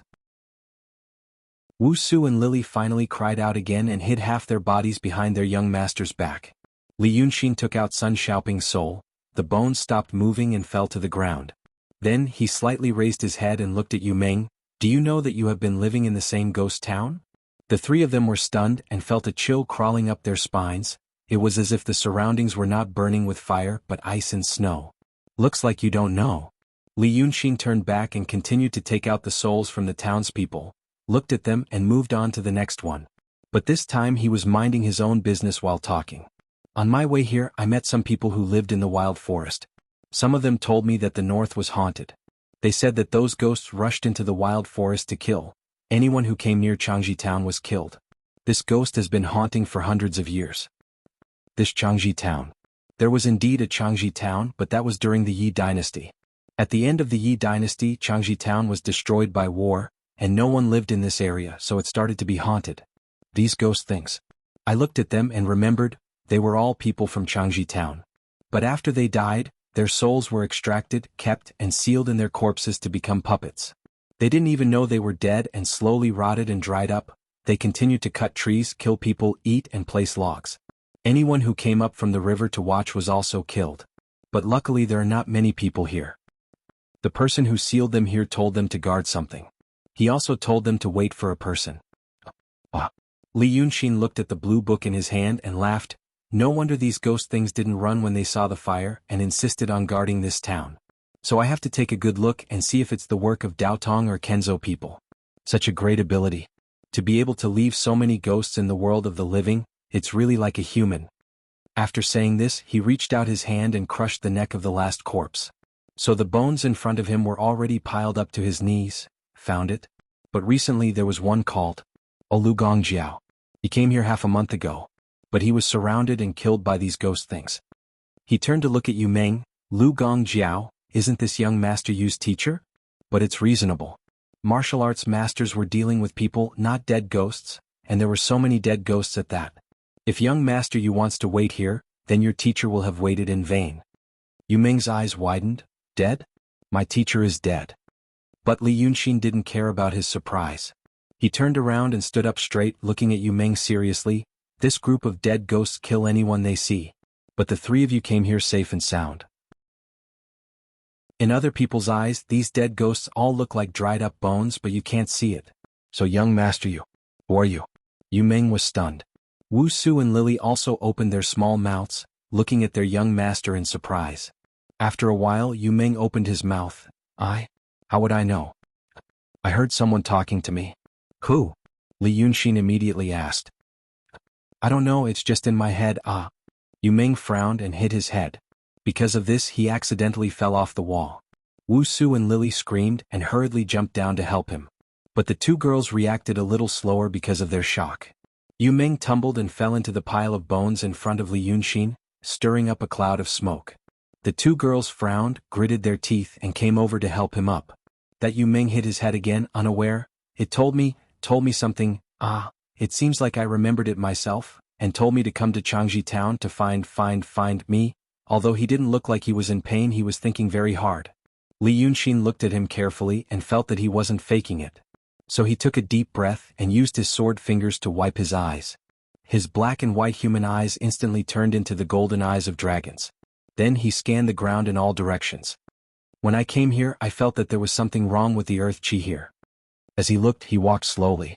The iron chain in his hand rattled, and everywhere it went, the flames were quickly extinguished. So there's an array hidden underground. This array. Good heavens. But his sigh was like winking at a blind man. If Lu Laodao was here, he would know that Li Yunxin had always been good at setting up arrays. Not only was he good at it, but he also set up unimaginably large arrays. And this array actually made him sigh, good heavens. What kind of amazing array was this? Chapter 345. Li Yunxin sighed. With a flip of his hand, he took out a pen and paper. But this paper was not an ordinary paper. It was a magic paper used to write talismans. It was only the size of a palm, but it could be extended to a very large area with divine sense. This item was either for the new disciples or for the Almighty with extremely high cultivation. The new disciples couldn't control their own spiritual aura on the talisman paper, so they needed this thing. It was like a child learning to write big characters for the first time, so the junior disciples made the talismans bigger. But in this kind of magic paper that could be extended by divine sense, when the divine sense withdrew, it would still be the size of a palm, so it could be used. This thing in Li Yunxin's eyes was like a picture of his previous world. It was the same principle, enlarging it and writing on it and then retracting it. When almighty beings with extremely high cultivation bases used this magic paper, they would need to construct an intricate and complicated formation. This kind of formation might be layered on top of each other. Every stroke in turn would contain one or two small formations. Without this magic paper, it was almost impossible to make it. But the cultivators in the middle were already skilled enough to make a Dao field in a snail's shell. But they didn't have a better skill to make an extremely complicated formation, so they couldn't use it. Now that Li Yunxin took out this thing that he plundered from Chen Kangzi, it was naturally for a powerful cultivator to use, for the first time in his life. Compared to this kind of delicate and complicated formation, he seemed to be better at and preferred the bold and unconstrained formation, such as using mountains and rivers as a formation. But tonight, the thing under Changji town wasn't something he was very good at.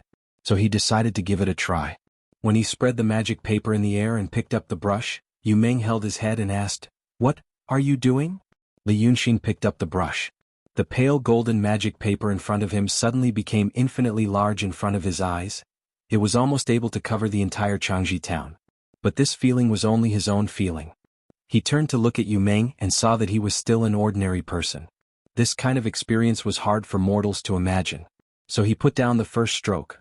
First, he used cinnabar to draw the first layer on the paper. There were many red dots on the magic paper like red stars in the sky. Li Yunxin put down the brush so fast that his arm turned into a blur. In just 2 breaths of time, this palm-sized piece of magic paper was already filled with densely packed red dots. From Wu Su and Lily's point of view, this piece of paper was already red. But this was only the first layer. Li Yunxin was trying to simulate and restore the original structure of the huge formation under Changji town. Then he put down the brush and let out a long breath. The scorching airflow turned into an arrow-like white mist in the air. When I was in the city of Wei, I heard that when young Master Yu was born, there was a strange phenomenon. It was as if he had been possessed by a deity, and he helped your father take control of the unstable Yu family, ultimately becoming a superpower in the kingdom of Qin. I also heard that after young Master Yu grew up, he was struck by lightning one day. Then he turned his head and started drawing the structure of the second layer of the formation. I also heard that after young master you grew up a little, he was struck by lightning one day. Lily didn't even think and stood in front of Yu Meng. I also heard that after young master you grew up, he was struck by lightning one day. Lily didn't even think about it and stood in front of Yu Meng. That's just a bunch of servants gossiping. Lily didn't even think and stood in front of Yu Meng. This is just the gossip of the servants. Li Yunxin was writing on the paper when the tip of his brush moved slightly. The little sister wanted to return to her young master's side in a panic, but she found that no matter how she sprinted, she was still walking in the same place. The two girls panicked and wanted to return to their young master's side, but found that no matter how fast they ran, they were still in the same place. Then Li Yunxin glanced at Yu Meng. The two girls are really loyal and cute. So young master Yu, is this true or false? Yu Meng opened his mouth slightly and looked at the two sisters, then at Li Yunxin. It's true. Li Yunxin took a step back and narrowed his eyes. He stared at the magical paper in front of him. Then he looked at the ground. He seemed to be comparing notes. Then he walked forward again and used his brush to change a few points. However, in Yu Meng's eyes, he had only added a few more strokes on the paper that had already been dyed crimson by him. Tell me about it. Li Yunxin picked up his brush and began to draw the magical third layer. Yu Meng frowned and let out a long sigh. Alright, that's enough. Okay, I know you are suspicious of me, but I am thinking too hard. I didn't do anything to harm you. If you want to know, I will tell you. I was conscious when I was born. I can recognize people, remember things, and can speak. It's like the current me has suddenly been reincarnated into a child's body. Yu Meng looked at Li Yunxin. This is the truth. If you want to laugh, just laugh. But the truth. But Li Yunxin didn't laugh. He didn't look at him. He continued to stare at the magical paper, his hand continuously drawing.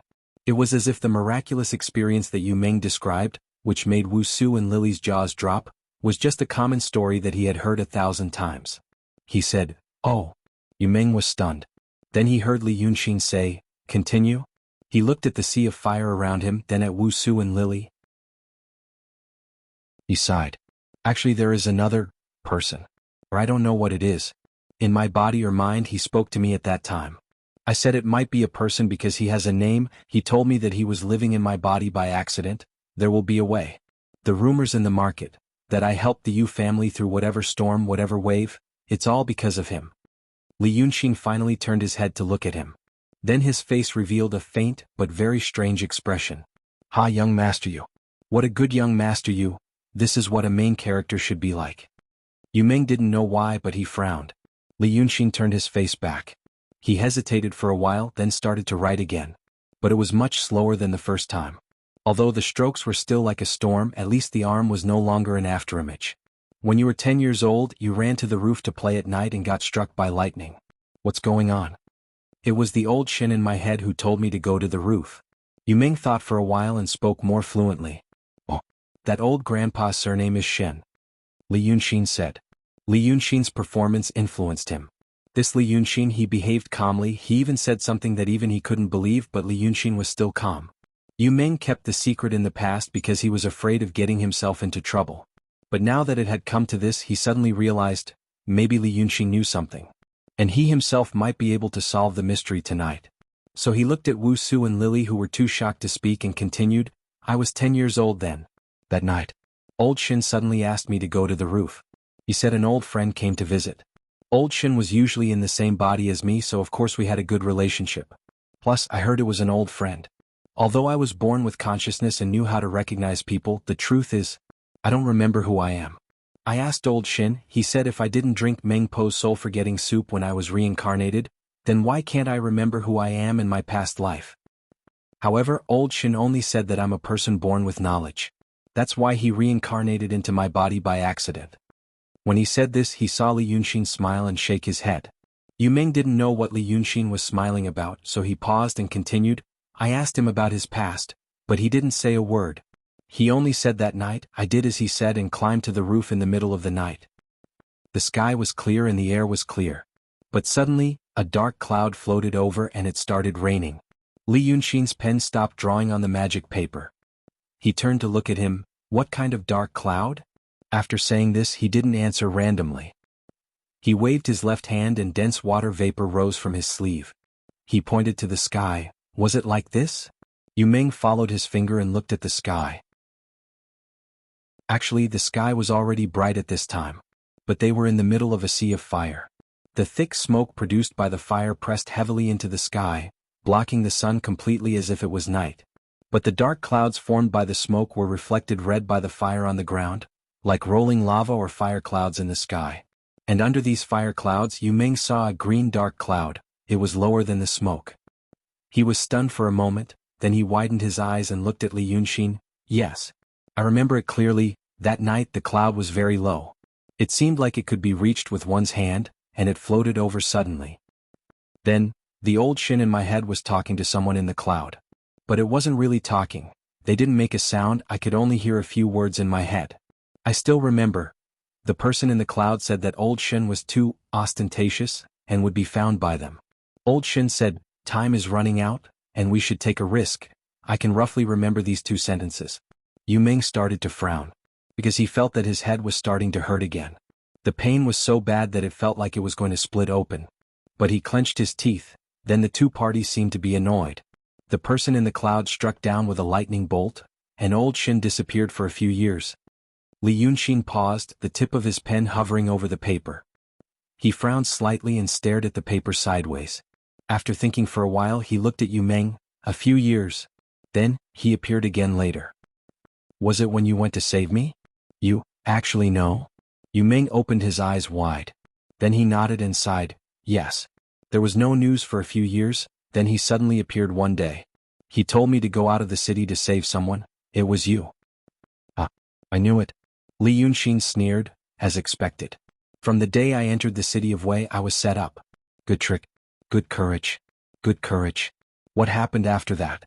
Yu Meng frowned even more. That was the only time. Then, it was a few days ago. The Yu family was destroyed. Old Shin once told me, if I had nowhere else to go, I should come to Changji town. When I was young, my teacher Lu Gongjiao once taught me martial arts, and accidentally found out that there was an old Shin in my head. But I don't even know when old Shin instructed my master to do something. A few days ago he told me to come here and wait for my teacher. At this point he seemed to have an unbearable headache. He just pounded his head with his fist and didn't say anything else. Li Yunxin was silent for a while, then he turned around and continued to write on the magic paper. After another 15 minutes he said, you want to figure it out and so do I. Then this magic formation here, it might be able to remind you of something. But this thing. He took a deep breath and finished the last few strokes on the paper. By this time he had been listening to Yu Meng for almost an hour. And he had also been drawing on this palm-sized magic paper for almost an hour. The densely packed red dots were superimposed on the surface of the paper. Ordinary people like Yu Meng who didn't practice Taoism could only see some blood-red dots.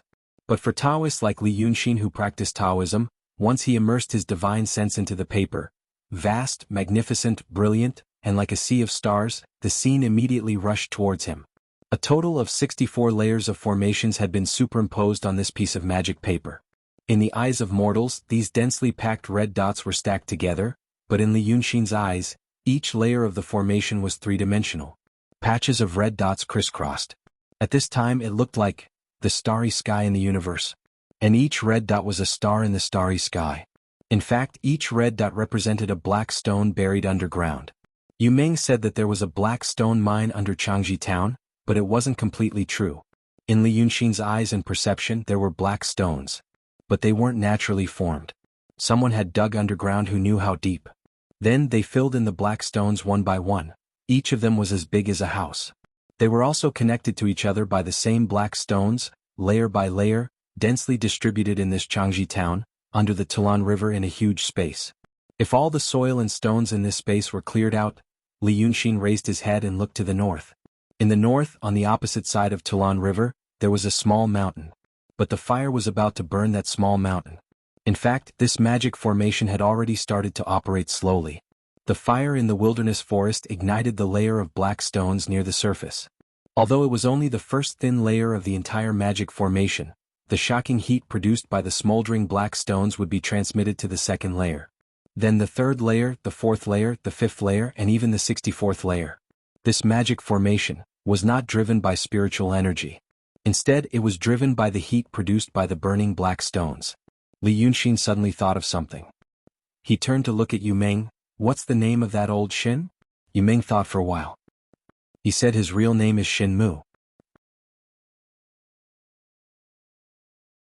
Chapter 346. Shin Mu. Li Yunxin frowned slightly and repeated the name. He did not seem to have any impression of it. Therefore, he refocused his attention on the composition of the formation on the magic paper in his hand. He could not understand what this formation was used for and how it worked. This formation did not seem to belong to Daotong, Kenzo, or the painting sect. It had a shocking simplicity. It only relied on countless repetitive dots to connect, and used pure heat to operate. In terms of state, the state of this thing was actually slightly higher than the Taoism of the three sects. However, because Li Yunxin did not understand what would happen once it was fully operated, he tried to draw this composition first, and then slowly find out the principle of operation. However, he searched for a quarter of an hour. In a quarter of an hour, Li Yunxin could learn an unfamiliar dharma of the true state, and he could understand the key to enter the true state from the transcendent state. But he still did not understand the meaning of this formation. Therefore, he hesitated for a moment. In fact, this formation could be used by him. He had been hiding in the wild forest for the past few days, running around with the help of the towering fire, to make a formation. However, compared to the precision and meticulousness of the Black Stone formation, his formation was rough and bold. And because it was rough and bold, it had a high tolerance for mistakes. There were many things that he could use. For example, this Black Stone formation. When it was operating, it would attract the chi of fire between heaven and earth. This place was next to the river. When the chi of fire and chi of water intersected, it would produce thunder. He could actually borrow this Blackstone array and use it as the key to his own array formation. This was the last place he needed to build. If he could borrow this formation, he could save 6 days of effort. 6 days. Right now, all the Taoist priests and swordsmen in the world were looking for him. How many incidents would happen in 6 days? However, he was not sure if this formation would go wrong in the future after he borrowed it. This was one of the rare times when Li Yunxin was uncertain. He thought about this for a long time. In the end, he sighed and turned to look at Yu Meng. If I'm not wrong, then Shin Mu called you here to activate the formation. Now the array has started to operate, but I still haven't figured out what it looks like when it's fully activated. Based on the current speed, this formation will only be fully operational after 5 days. He frowned again. Looking at you now, you still look harmless. But I don't know what you'll remember in 5 days and who you'll be. I don't have time to stay here for too long. So what do you want to do now? Yu Meng hesitated for a while and said in a low voice, I want to remember the blood feud of the Yu clan. His words were suddenly interrupted. A voice from the heavens interrupted him. Suddenly, a continuous buzzing sound came from the fiery clouds above their heads. It sounded like someone had pressed half an iron ruler on the table and flicked it. The sounds came one after another, and in the end, the clouds were shaken to the point that they started to tumble, and countless small clouds poked out. A loud shout came from the fiery clouds. Li Yunxin, you've cruelly harmed lives and committed a heinous sin. Where can you escape to now? As soon as the voice fell, another buzzing sound came from the fiery clouds. The fiery clouds in the sky rolled down. There were actually hundreds of cultivators riding on the clouds, surrounding Li Yunxin and the entire Changji town. The cultivators stood on top of the clouds, their faces indistinguishable. But the fiery clouds they were riding on were tumbling and surging endlessly. The imposing manner was extremely frightening. It was as if the Celestials had sent their celestial soldiers and generals.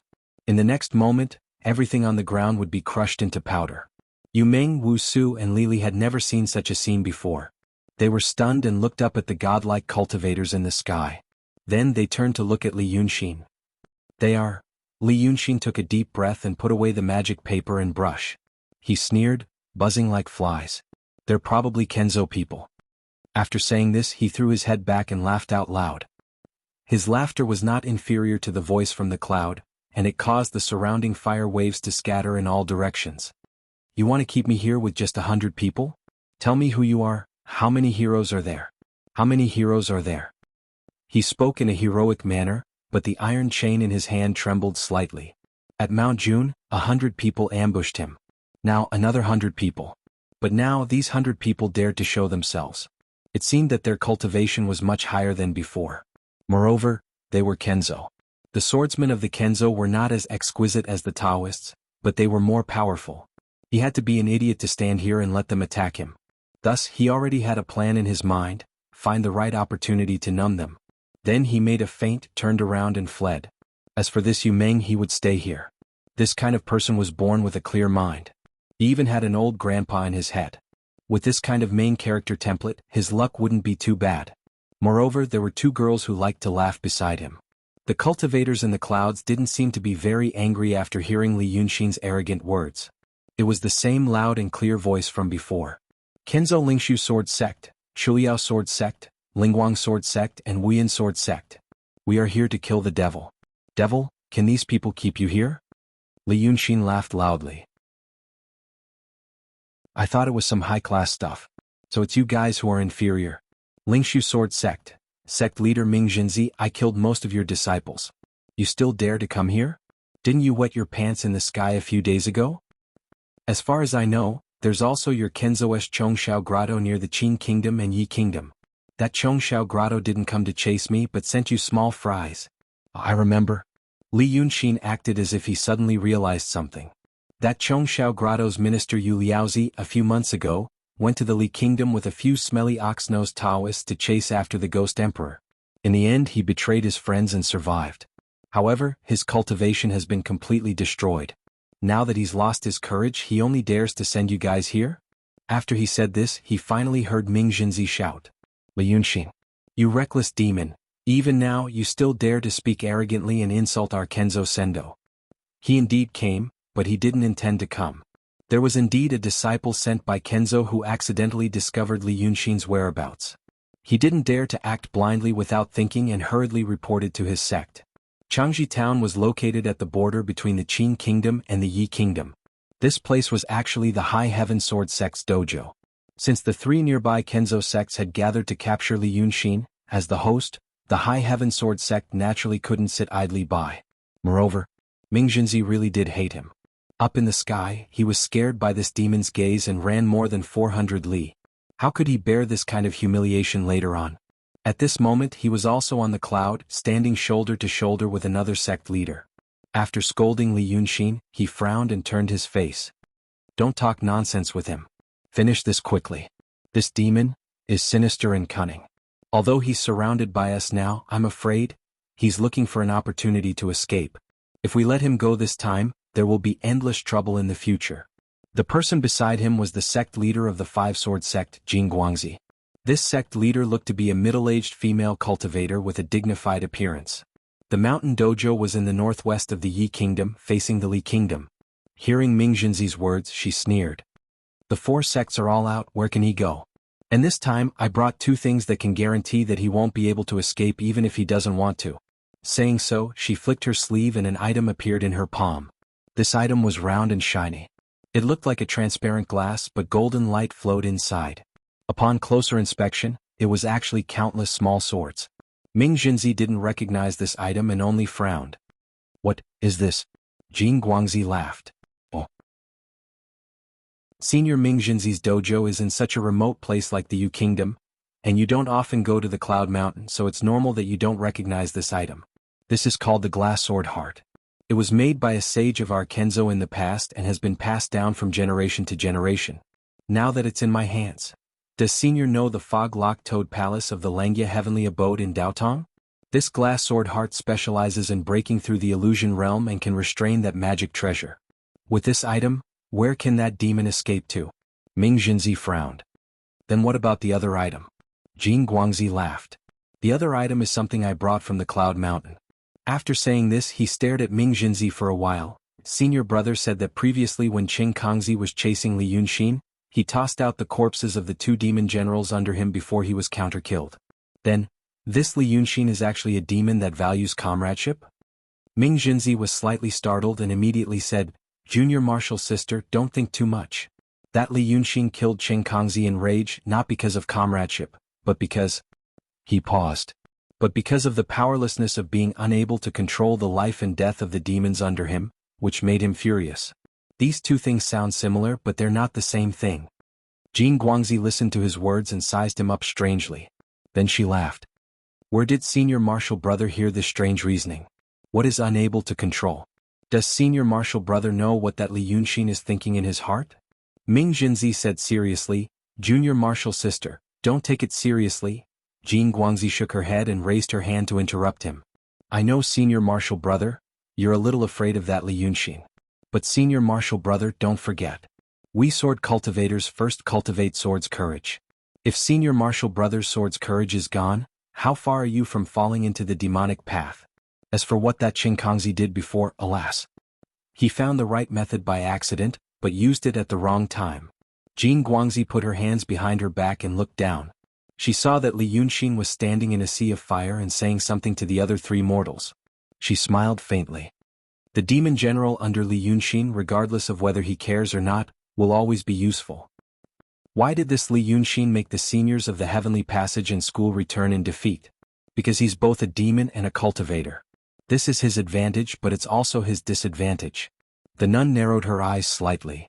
He has to have a Tao heart. He'll always have the tribulation of desire. Even if he didn't have it in the past, we'll slowly make him have it now. Kill his family, kill his true love. Destroy the things he cares about one by one, and see what happens to his inner demon. When that time comes, he'll definitely destroy himself. Finished speaking, Jin Guangzi raised her hand and threw the glazed sword heart into the sky. Strangely enough, this thing was a ball in her hand. But once it left her hand, it immediately turned into a faint cloud and mist, dispersing into the fire clouds in the blink of an eye. It takes a quarter of an hour to set up the glazed sword heart, Jin Guangzi said. If we keep him here for a quarter of an hour, he'll definitely die. Ming Jinzi was also the sect master of a sect. But at this moment he'd lost so many disciples, and this Jin Guangzi mocked him time and time again, so he was already indignant. Thus he sneered. A quarter of an hour. That Li Yunxin is extremely cunning. If junior martial sister doesn't get everyone to act together and delay him, I'm afraid he won't even last 2 breaths of time. But just as he finished speaking, he saw that Li Yunxin seemed to have explained something to the 3 mortals. He raised his head and said loudly, this prince is not in the mood to play with you trash. When I have time in the future, I'll pay you a visit one by one. As for now, I'll take my leave for now. Finished speaking, he shot into the sea of fire like a bolt of lightning. But just as he fled 20 feet away, he suddenly heard a stern shout come from the cloud again. Li Yunxin, look who this is. A figure fell from the cloud at the same time. It stopped after falling a bit more than 10 feet. As it turned out, it had been tied up by a rope made of some unknown material and thrown down. Li Yunxin turned his head to take a look, then stopped. He frowned in the raging fire. Ming Jinzi also saw this person. It seemed to be a beautiful and charming woman dressed in black. Her waist was tightened by the rope, which made her even more enchanting. Just looking at her face and expression, she didn't look like a mortal, nor a cultivator. He frowned. Who is this person? Did he really stop? Kuan Wuxia of Langya Cave Paradise caught 2 little monsters at the Dong Ting. They are the monster generals under the devil Li Yunxin. One is called the Black Dragon Messenger, and the other is called the Red Dragon Messenger. This one is the Black Dragon Messenger. The golden photon took a slight step, and the fiery cloud beneath his feet parted. He landed beside the Black Dragon Envoy, the demon general transformed from the black cat that Li Yunxin was riding on, and Fairy Chang. She raised her voice and said, Li Yunxin, this monster general under your command is loyal to you. He suffered the astral wind in the grotto of Yunshan for more than a month, but he didn't even say a word about you. Now, since he doesn't want to say anything, it's useless. It's just nice to kill him in front of the battle today, as a sacrifice to the flag. What do you think? Li Yunxin was silent for a while. Then, a crimson mist suddenly appeared under his feet and lifted him up into the sky like a wave.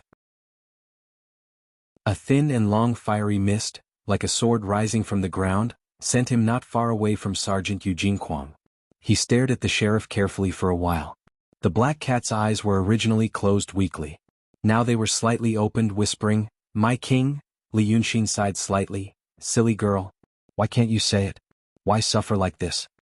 The sheriff fairy slowly blinked her eyes. Cloud Mountain? Floating around. The scenery is not bad.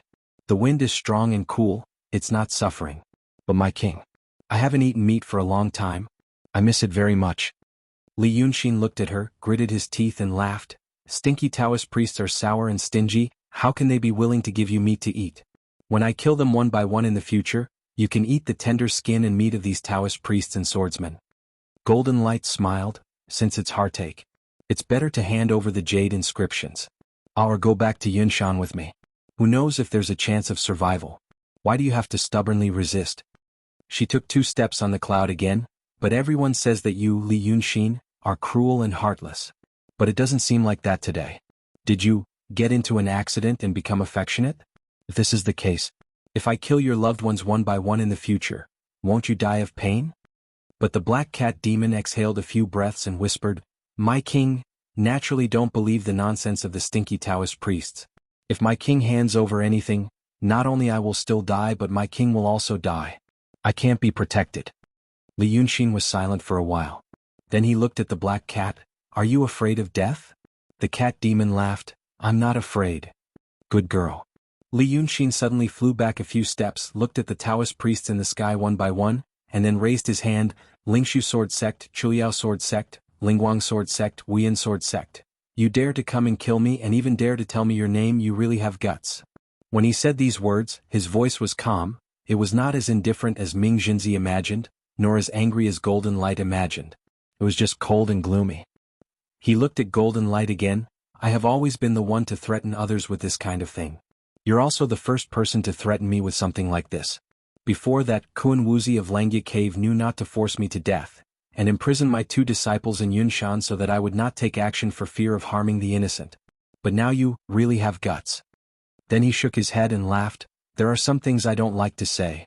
After all, we are all adults, saying it is very shameful. But since you have the guts to come face to face with me today, then I will also let you know. You dare to touch a hair of hers. Within 7 days I will destroy your whole sect. If you dare to hurt a finger of hers within a month, your 4 sects will all die. The swordsmen in the sky were all silent for a while. Then they suddenly roared with laughter, so loud that the fire clouds were about to disperse. Golden Light did not laugh. She calmly stared at Li Yunxin as if she had discovered something interesting. Then she raised her hand, and calmly and indifferently waved it. A strand of hair fell from the cat demon's ear, and in the blink of an eye, it was swallowed by the fire clouds under her feet. How can you say such a thing? She looked at Li Yunxin in confusion. Where did you get such arrogant courage?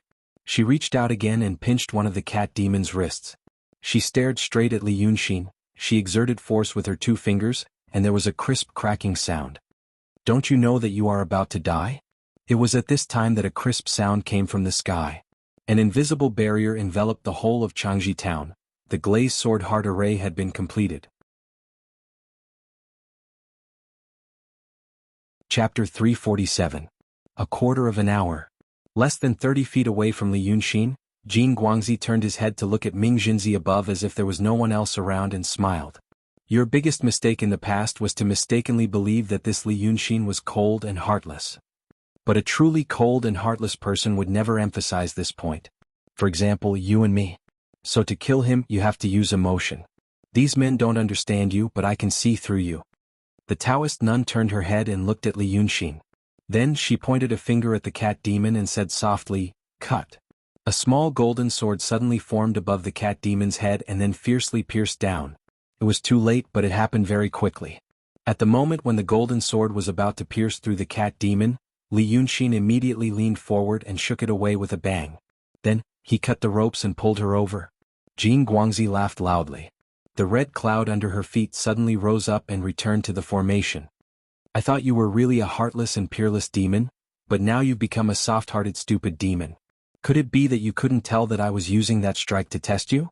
Can't you see that I delayed you for a quarter of an hour just to complete this formation? Li Yunxin picked up the weak cat demon, raised her head and smiled. She threw her to Yu Meng's side and said, How do you know that I have been waiting here for you for a quarter of an hour, not to complete my magic formation? After saying this, he shook his right hand. The cultivators on the cloud couldn't see what was in his hand, but they could hear a burst of crashing sound. When they looked down again, the area below Li Yunxin, the area covered by the glazed sword heart, was completely extinguished. Then they heard the demon shout, Go! His shout was meant for Yu Meng to hear. None of the cultivators on the clouds had opened their heaven eyes. Because he had opened the third eye, he often encountered ghosts and monsters, which disturbed his state of mind. The wandering ghosts in the world were as harmless as dust to cultivators. If he was not a rogue Taoist in Jianghu, who didn't have a reason to cultivate such magical power. Note 1. If he really needed it he could just use a talisman. Therefore they didn't notice it, but Yu Meng clearly saw that in Li Yunxin's hand, there was a green iron chain. Hundreds of thousands of ghosts were bound to this misty green iron chain. Before this, Li Yunxin had used these ghosts to clear a path in the fire to Yu Meng, Wuxia and Lily. Just now when he rose to the top of the cloud, that long iron chain hung down from the sky. It was a terrifying scene. The wailing ghosts were like fruits on a vine that hung from the clouds to the ground. One by one Li Yunxin threw them into the ground. They turned into rays of green light and disappeared. Yu Meng realized that Li Yunxin was secretly casting a spell, but he didn't know what his purpose was. At this moment, when he saw the fire in front of him suddenly disappear and heard Li Yunxin's thunderous shout from the cloud, he was stunned for a moment. Did he cast a spell and used up thousands of ghosts just to give them a way out? He looked up in surprise, but he could only see the fiery red sky, the vague figures of people and the faint golden light. He couldn't see Li Yunxin's real appearance. However, Wuxia and Lily by his side did not delay. Li Yunxin tossed the cat demoness down. The weak demoness revealed her original form and steadily landed at Lily's feet. It was a big black cat with a long and gorgeous beard. Its entire body was black and shiny like brocade. Lily was stunned for a moment, then she hugged the heavy and soft big cat. Wuxia pulled Yu Meng. "Young master, let's go." Yu Meng was pulled by her and staggered for a few steps. Suddenly he looked up and shouted, "Li Yunxin?" But he, Wuxia and Lily were just ordinary people at the moment. The immortals and demons who were about to fight were high up in the clouds. How could they hear his shout? In the next moment, a series of thunderclaps suddenly erupted in the sky.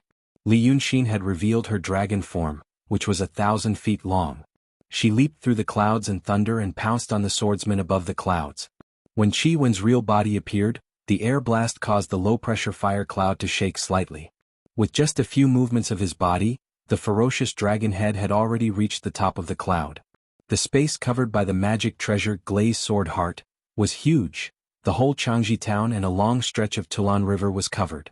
Ordinary people would need at least a quarter of an hour to run from one end to the other. However, such a space was like a small fish tank to Li Yunxin, who had revealed her true form. He circled around the inner wall and raised his head again. It spat out a burst of vigorous and shiny purple gas, and with a boom, it exploded in the sky. Countless electric snakes spun and spread out. The upper half of the Glazed Sword Heart's magic shield was almost plowed by the lightning. The cultivators at the top of the cloud with lower cultivation levels fell from the sky like dumplings. They didn't even have the chance to struggle, because the dragon's 9 heavens thunder fire had burned them in an instant. After his fierce attack, the fire cloud lit up with all kinds of mysterious lights. The cultivators had taken out their protective magic treasures and released a dense number of flying swords, all of which struck the gigantic dragon's body with a series of clanging sounds. However, the golden light was standing next to Ming Jinzi. She quietly squinted and watched Li Yunxin deal with the Taoists, but didn't make a move. "Look." She even smiled. She was indifferent to the deaths and injuries of the low-level disciples. "Look at what he's doing?" In the time she said this, Li Yunxin had already gained the upper hand. He suddenly dispersed the cloud in the west and rushed into the crowd. The swordsman's flying swords could cut through metal and stone like tofu, but how could the scales of the dragons be compared to the metal and stone of the mortal world? Because of the bombardment of flying swords and spells, Li Yunxin's body burst out dense sparks, like dense raindrops splashing on the ground like mist. But the flying swords of the cultivators were like needles to his dragon body.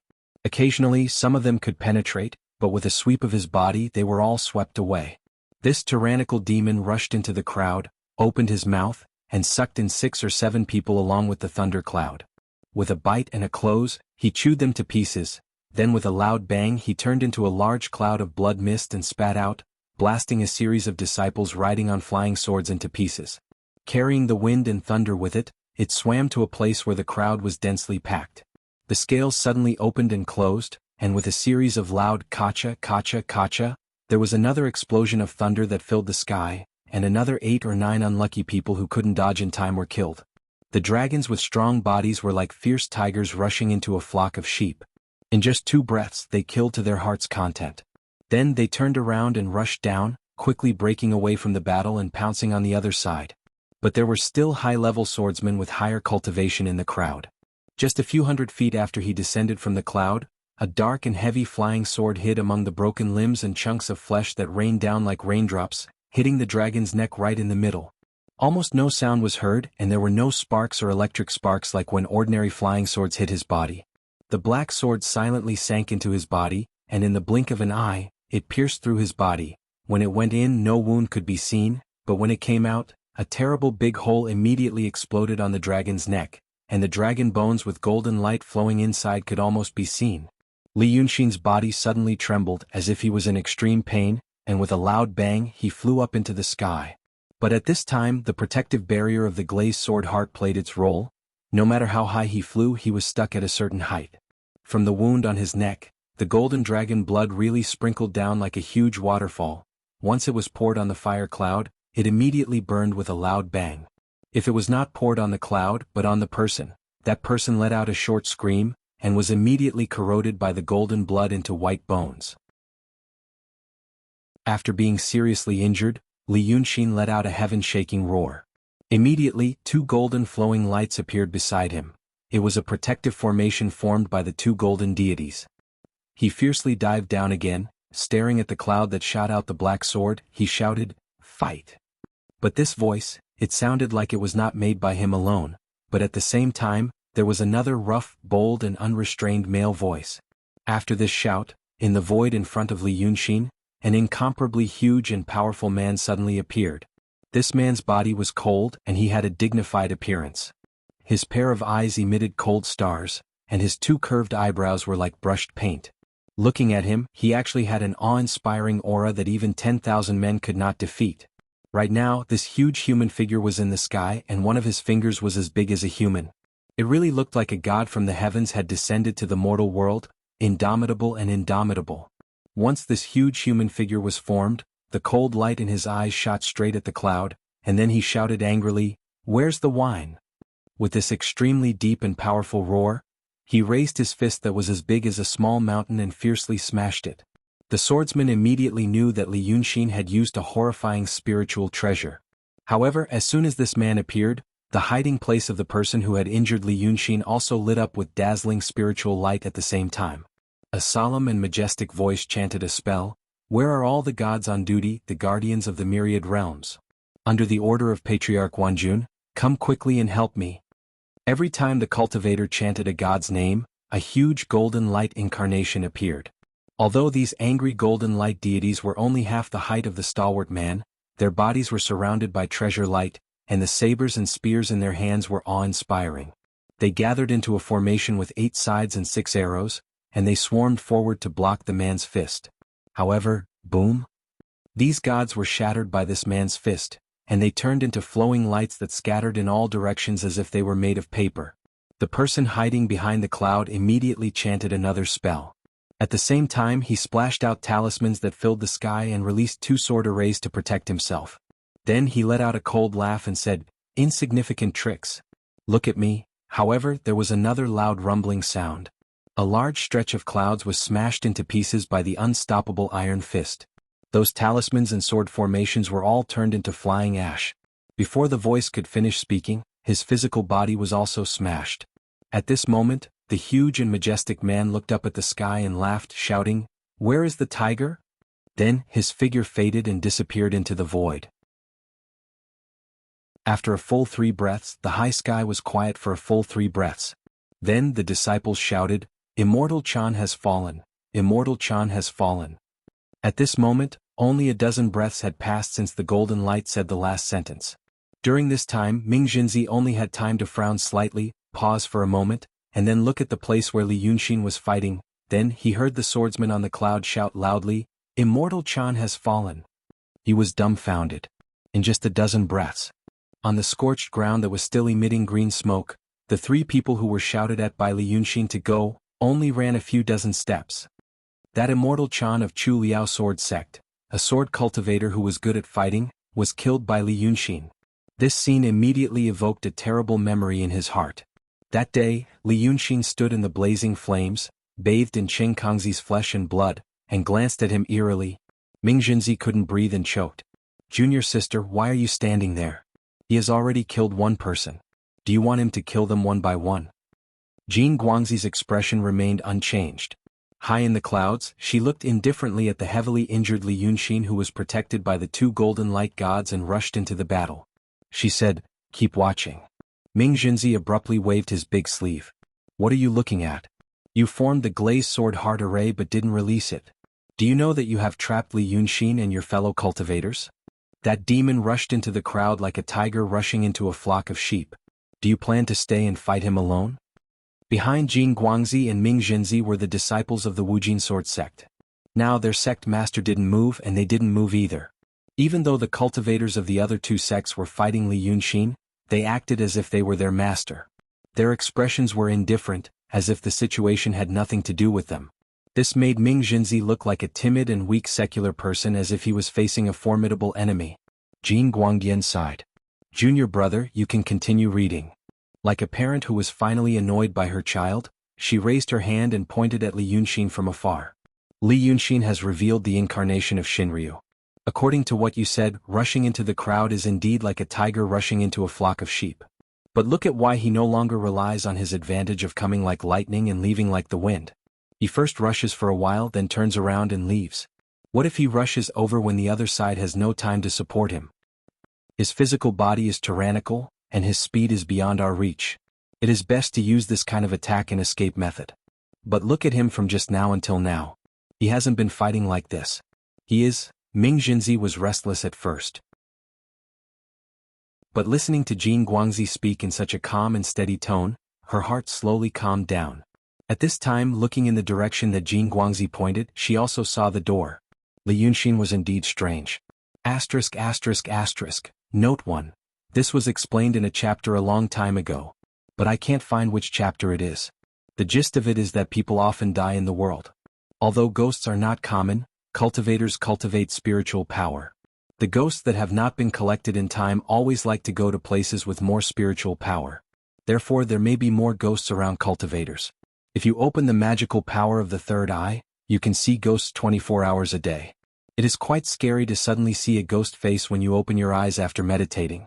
Most ghosts are not worth paying attention to, so cultivators will not deliberately open the magical power of the third eye. As the saying goes, out of sight, out of mind. Chapter 348. He was a dragon with thick skin and fast speed. Logically speaking, the best way to fight was to keep a close eye on a small group and chase them until they were all dead. Then he would kill the others. But now he was like a lion charging into a pack of hyenas. He ambushed here for a while, but before he could kill them all, he ambushed there for a while. It was as if he was afraid that he would miss something. He looked at this scene and thought carefully for a while. His eyes suddenly lit up and he turned to look at the golden photon. "You mean, humph?" The golden photon sneered, "Look at how powerful he is now. But in fact, I'm just teasing him like playing with animals." After saying that, he suddenly raised his hand and pointed to the ground. The next moment, 3 thin golden rays suddenly formed above the heads of the 3 mortals who were running on the scorched ground, stumbling to avoid the burning trees and embers, then turned into small swords. But the small swords didn't stab down. Instead, they hovered above their heads and ran along with them. This strange phenomenon made Yu Meng, Wuxia and Lily stop uneasily. They looked up, and saw that in the sky, the gigantic dragon body was circling and killing, not letting a single cultivator escape. The rolling fire clouds were stirred up by the wind and thunder, turning into a gigantic red whirlpool. And above their heads, the tip of the small golden sword stared into their eyes, as if it was an illusion that they couldn't get rid of. "Young master." Wuxia uneasily grabbed Yu Meng's arm and called out. She looked at the sword rays above her head, Yu Meng's head and Lily's head, and didn't know what to do for a moment. This was a powerful force that she couldn't imagine or understand. This force didn't belong to the mortal world, but at this moment, it made her hair stand on end. The clouds in the sky were vast and indistinct. She didn't even know who or why had created such a thing. At this moment, she finally felt the humbleness and insignificance of being a mortal. So insignificant, that she couldn't even understand it. "Don't move, it's a Taoist spell." Yu Meng frowned. The light sword was only 2 fists away from their heads. The sword was so bright that it lit up the surroundings like it was daytime. Yu Meng watched for a while, then reached out to pull out the small sword in Wusu's hand, raised it above his head and approached it. After hesitating for a while, he touched the frozen light with the slightly trembling cold blade of his sword.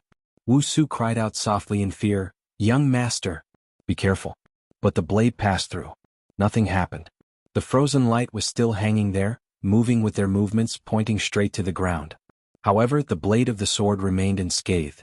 In fact, the temperature of the sword didn't change at all. Yu Ming slowly put down his sword and let out a sigh. "All right, let's..." At this moment he suddenly heard a woman's voice from high up in the sky. His voice wasn't loud, but it was clear and calm, and it was transmitted into everyone's ears.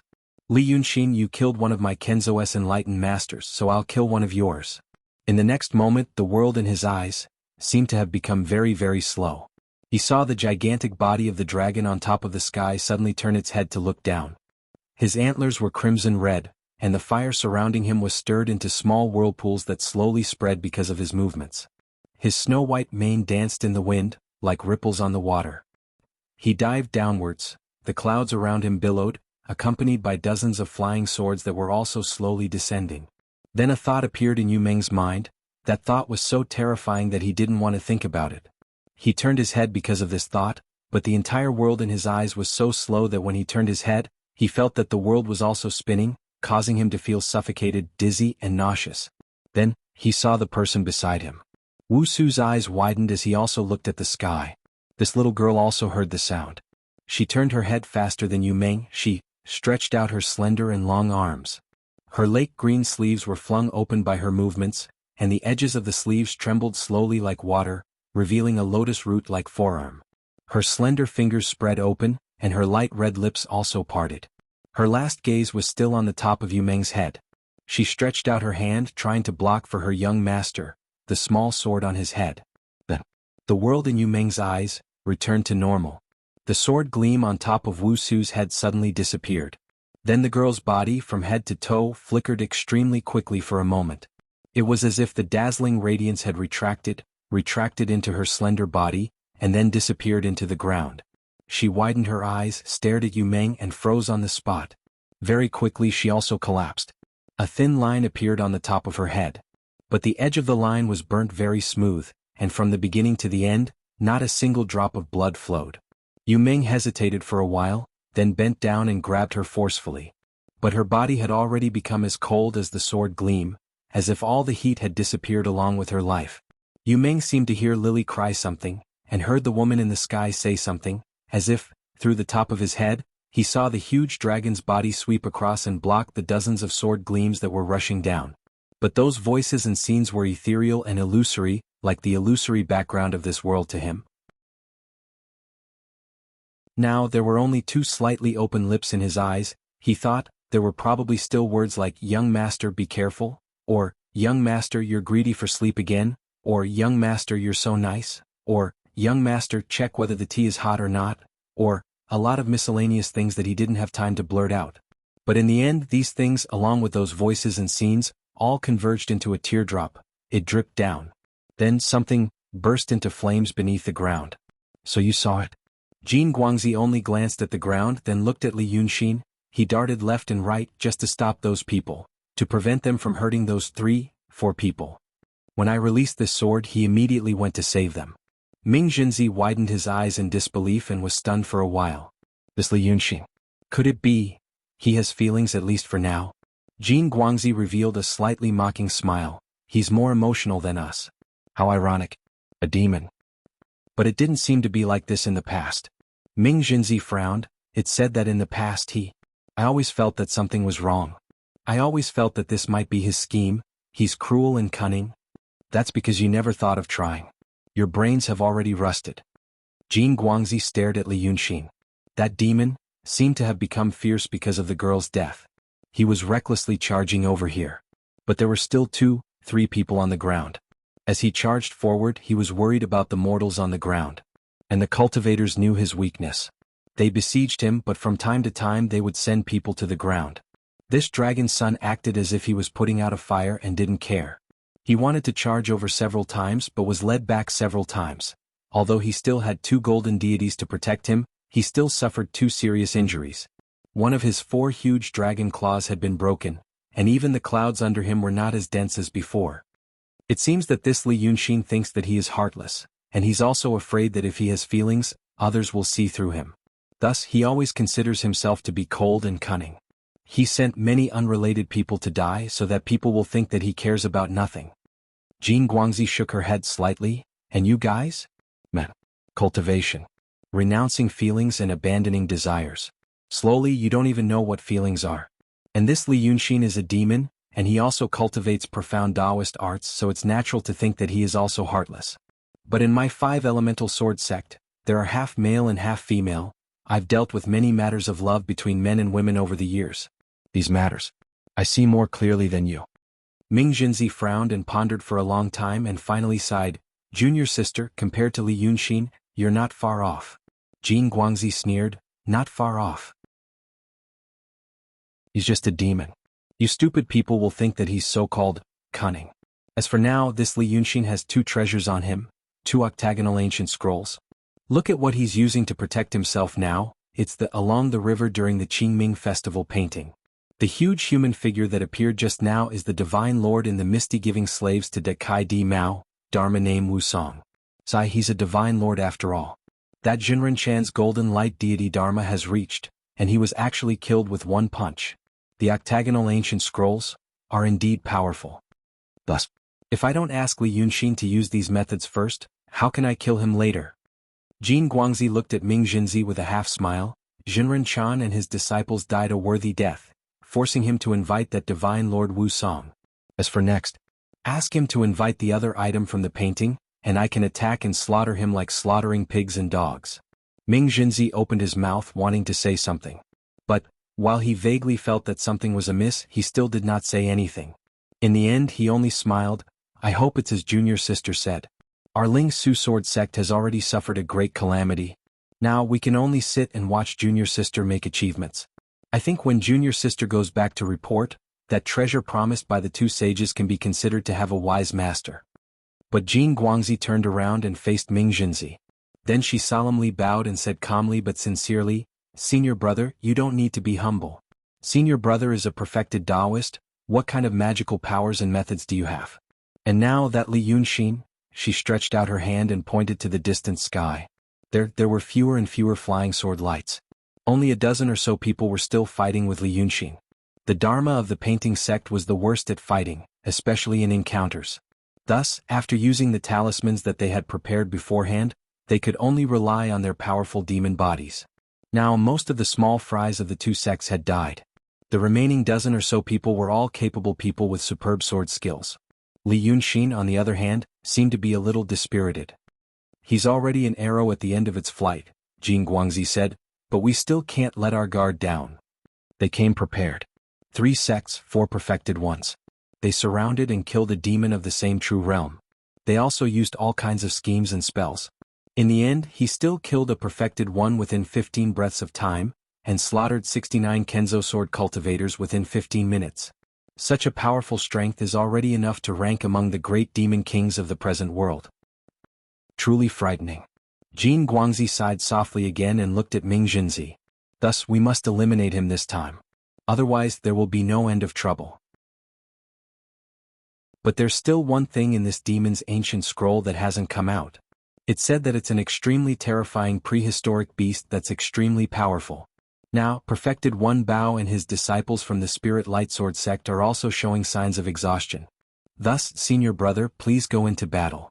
You must force that demon to bring out that vicious beast. Then junior sister can kill this demon. Ming Jinzi was silent for a while and stared at her. The Divine Lord Wu Song that junior sister mentioned easily killed Perfected Chan. Junior sister also said that vicious beast is even more powerful than Divine Lord Wu Song. Jin Guangzi looked at him. Yes. That's why senior brother needs to assist Perfected One Bao of the Spirit Lightsword sect.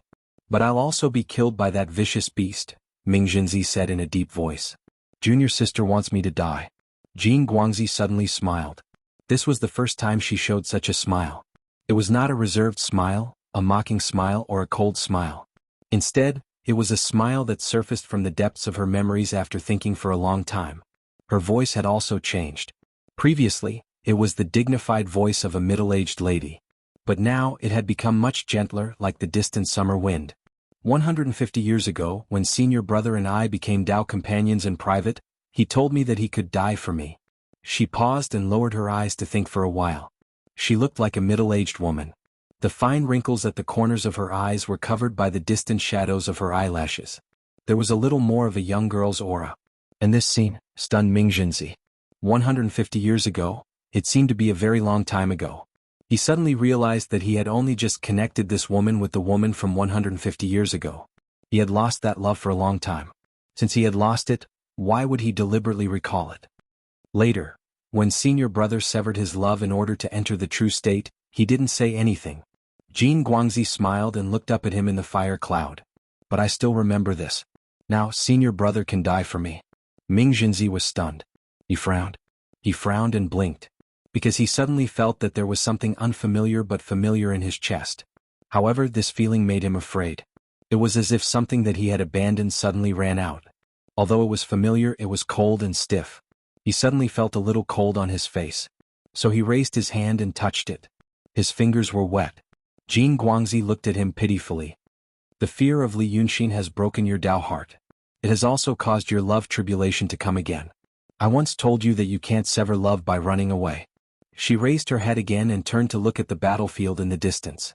She smiled. Go while your cultivation is still there. This area of 1,000 miles is within my glazed sword heart.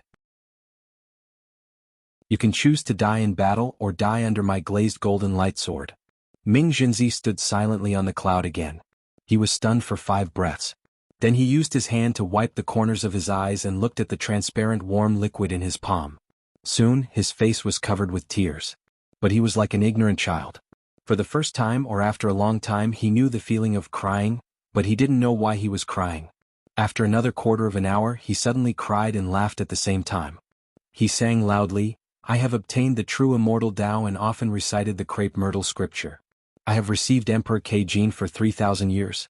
As he sang, he stepped on the fire cloud and went into the distance.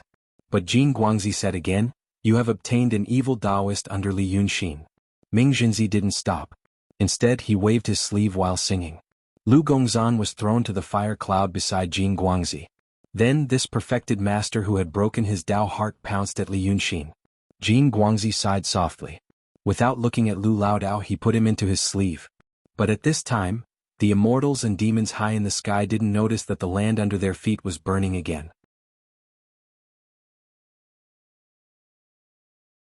Chapter 349. Li Yunxin also felt that he was an arrow at the end of its flight. Dao Tong previously wanted to capture him, but they did not take it seriously. Later, when the 3 sects wanted to capture him, they took it seriously, but their strength was not enough. Now that the 4 sects came, he realized that he had finally met a serious opponent. That Jin Guangzi was a smart person. She was ambitious, cruel, and cautious. She was a difficult woman to deal with. It was also because of this that the limit became difficult to grasp. He was not sure how long he would have to fight like this. He was even unsure if the certain time he chose for himself was appropriate. Perhaps the Jin Guangzi had other tricks up her sleeves. She was too different from the other people of Daotong and Kenzo. She knew too many things. From the Octave Treasure's ancient scroll to the divine abilities, she seemed to be very familiar with them. Moreover, she actually had a treasure like the glazed sword heart.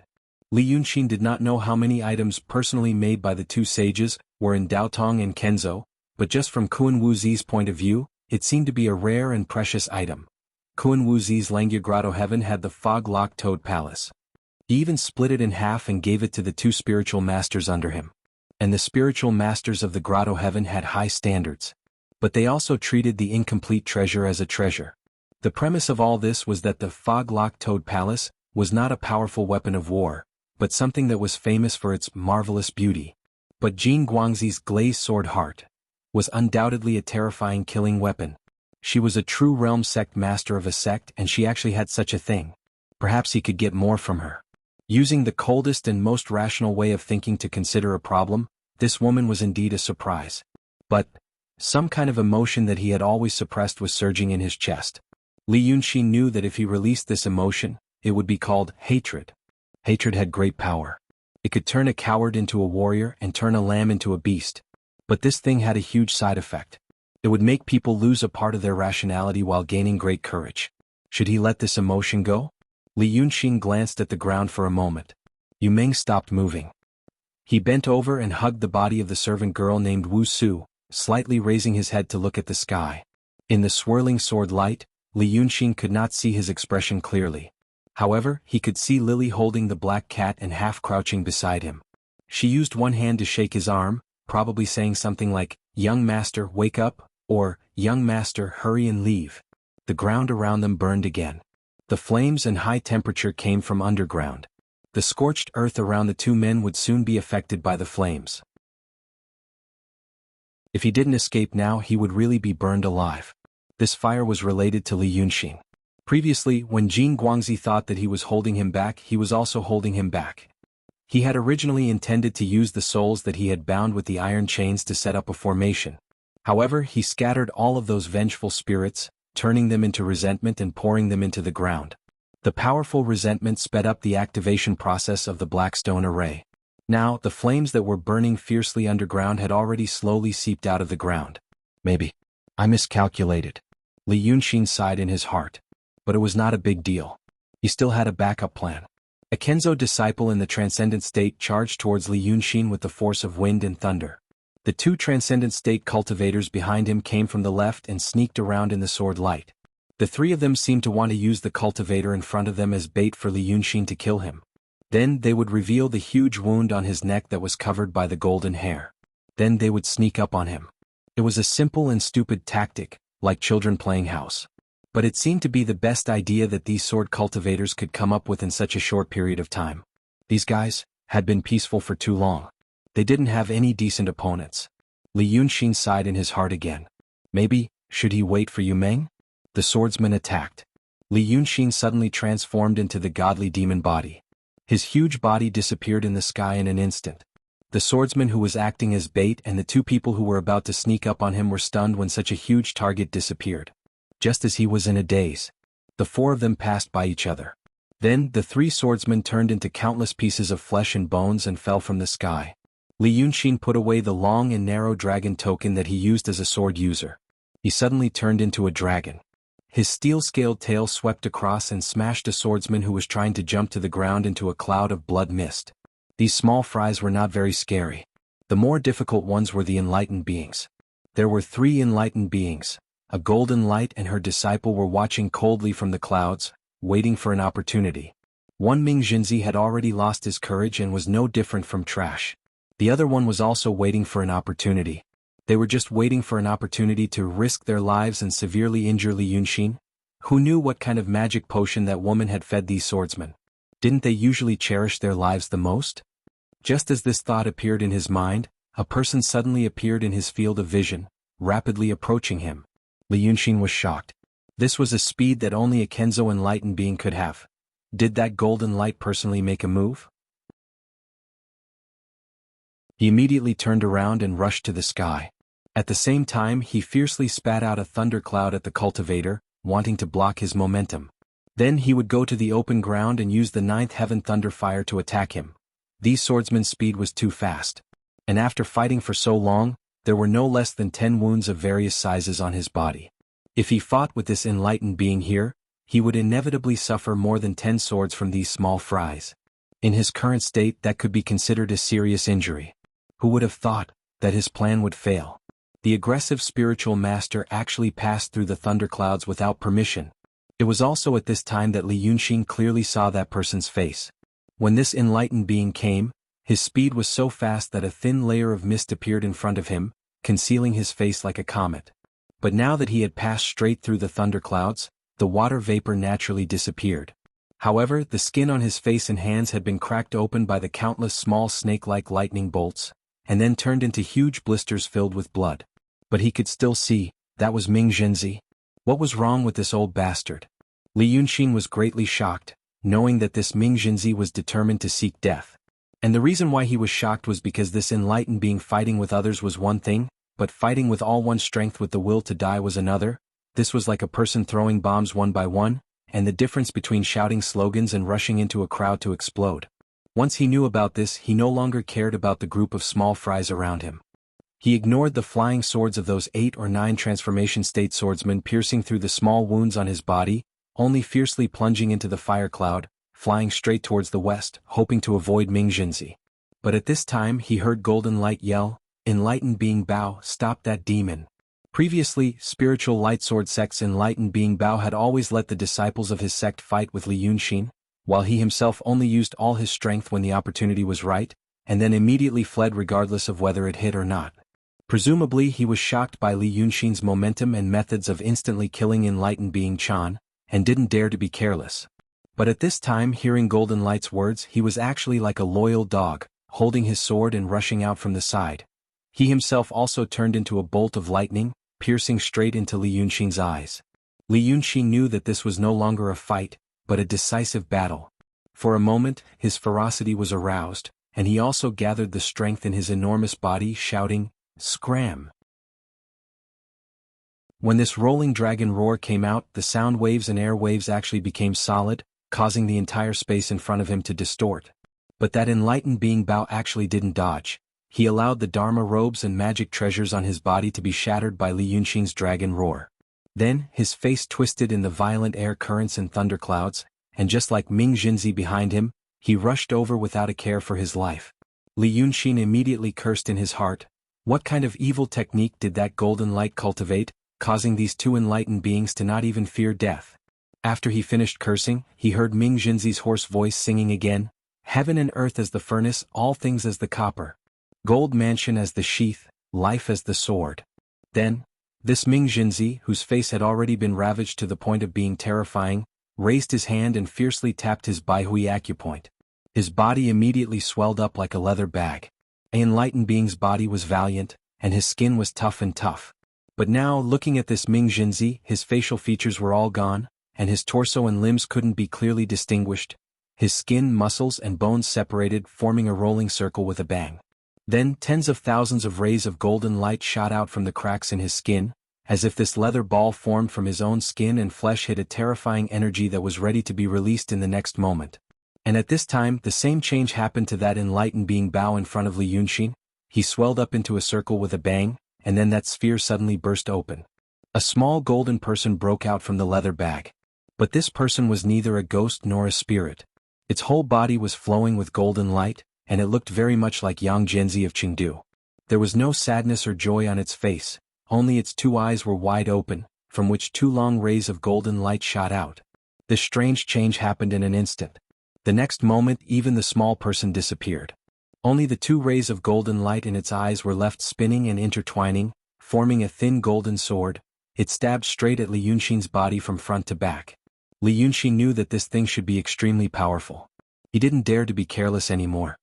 His dragon body suddenly coiled in midair, and he used his extremely hard scales to protect himself. Then he shouted sternly, "Tiger, come!" His shout shook the 9 heavens, and even the ground and the fire clouds trembled slightly.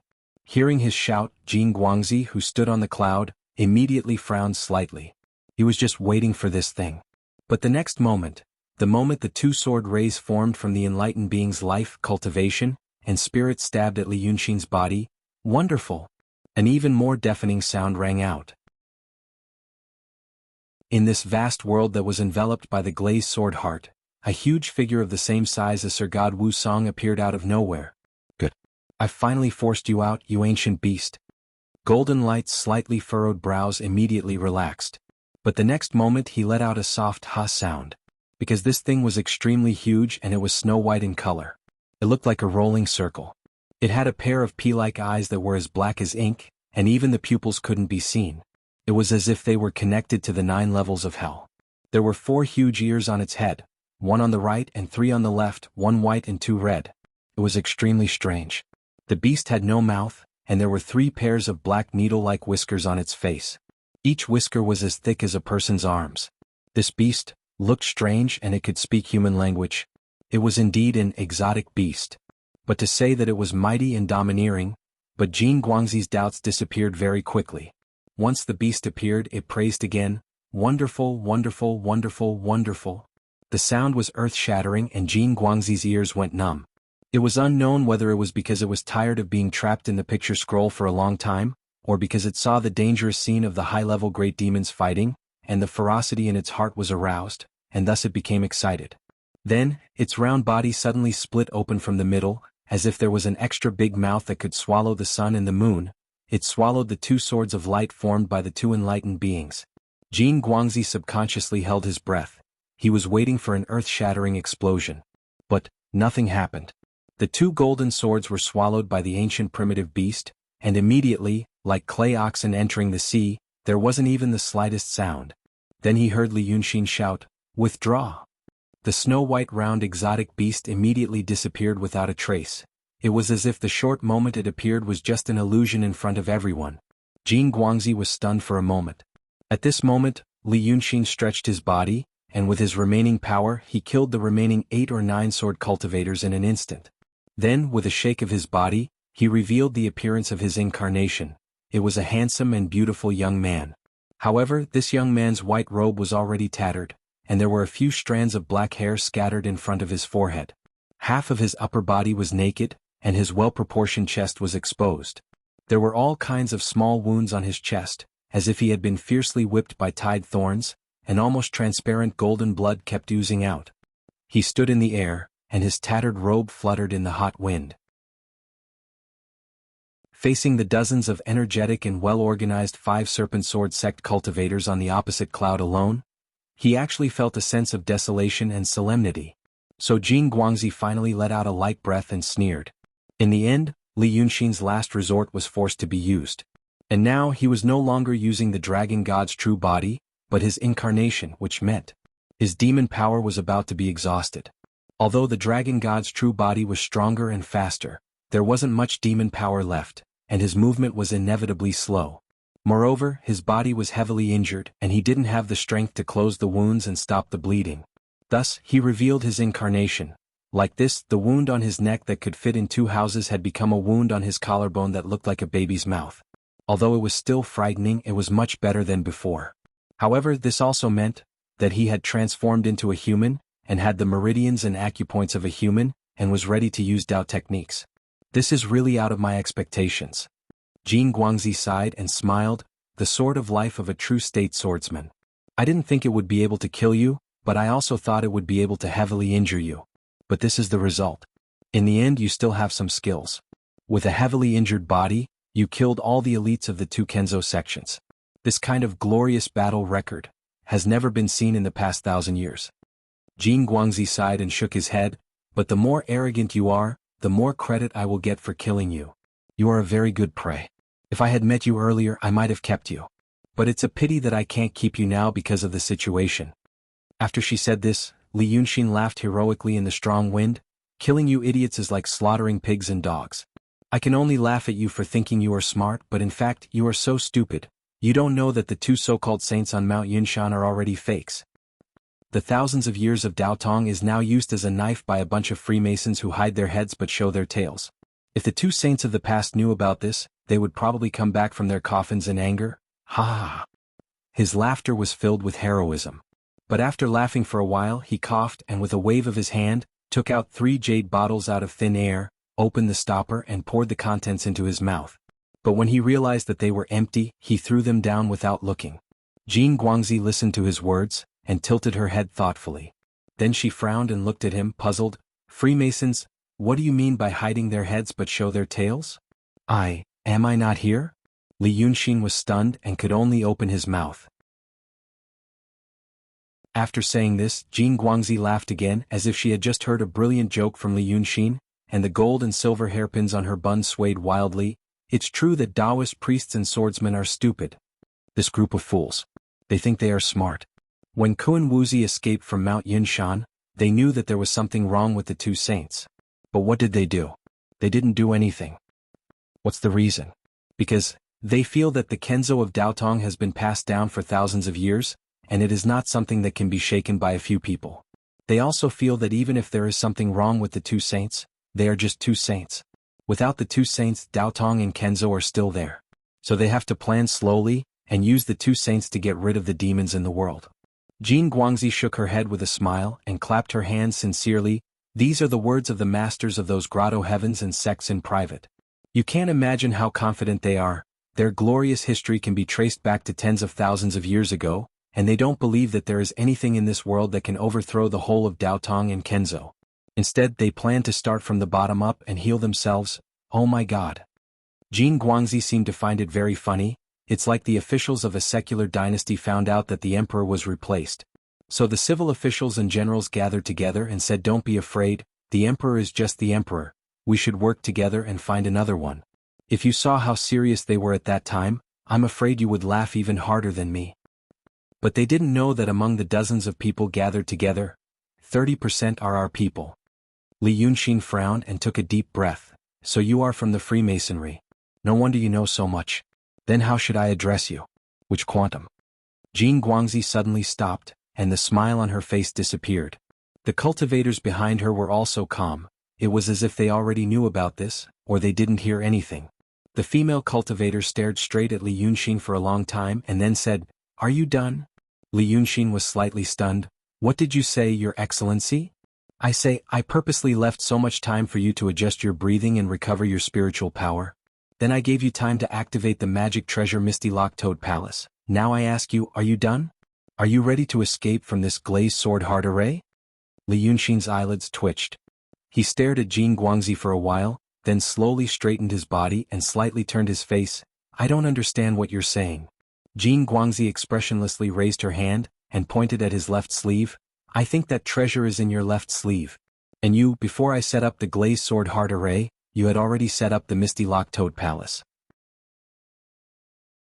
After all, that treasure is known for its agility and speed, and can imperceptibly make people fall into an illusion. It should be when you and I were fighting against that black cat demon. And you fought bravely before and wholeheartedly protected those people on the ground. Not only for their safety but also for me to think that you really care about them, and then, let me tease you like a cat playing with a mouse so that you have enough time and space.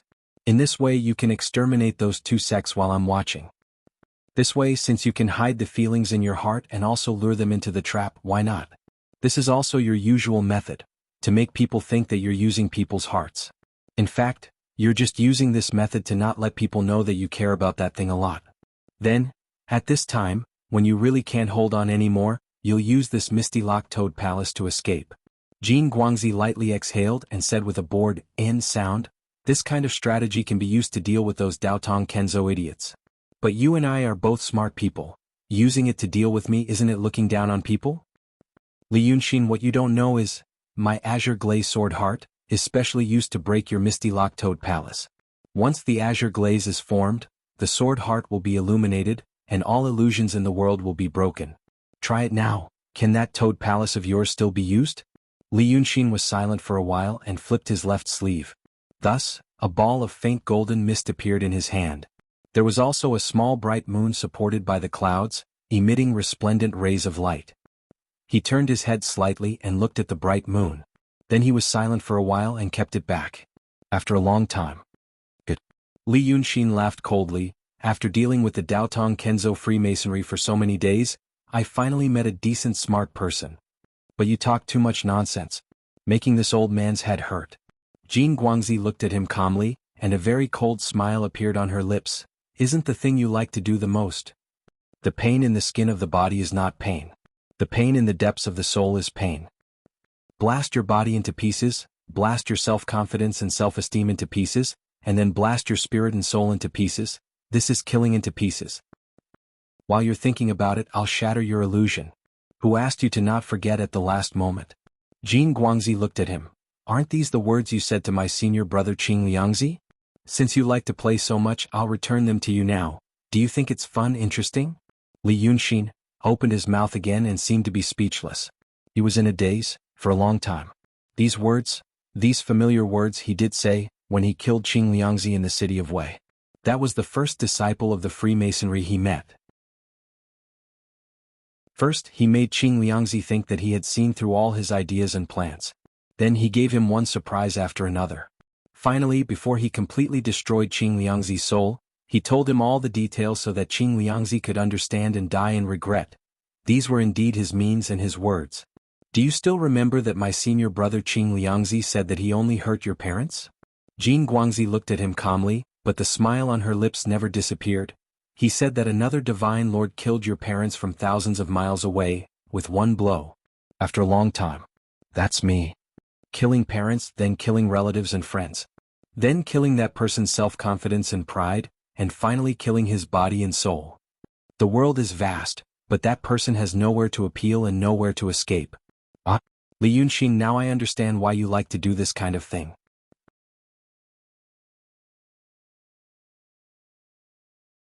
Chapter 350. A cheerful smile finally blossomed on the face of the golden light. She said these words to Li Yunxin word by word. When she looked at his face again, all the expressions on it had disappeared, leaving only a cold-to-the-bone calmness. She raised an arm. I've given you so much time and told you so many secrets. I've been extremely benevolent to you, and you should know how to be content. So now there's only one thing left.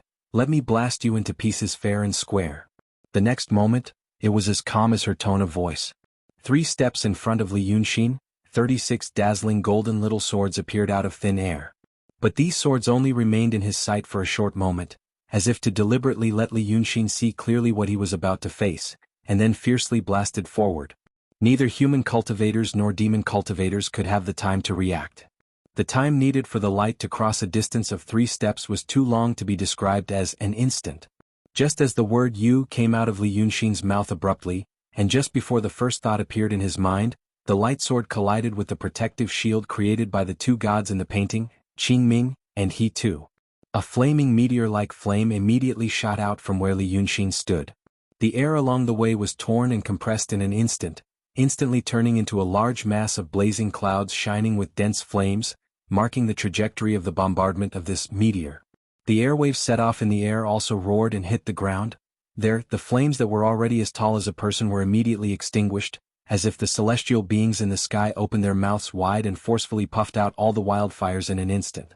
Rumble, rumble, rumble, a series of loud noises.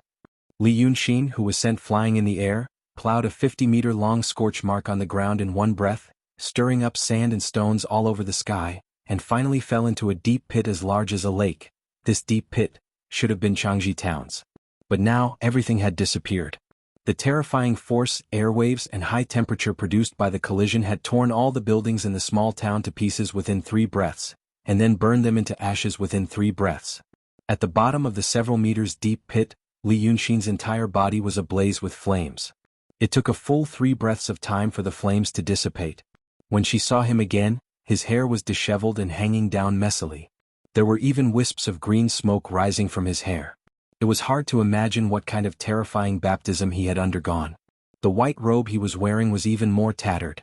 Rather than saying it was a white robe, it was more like a tattered cloth that could barely cover his body. Underneath, his strong and muscular body was revealed. His body had already turned into a dazzling golden color, and not a single part of his skin was left unscathed.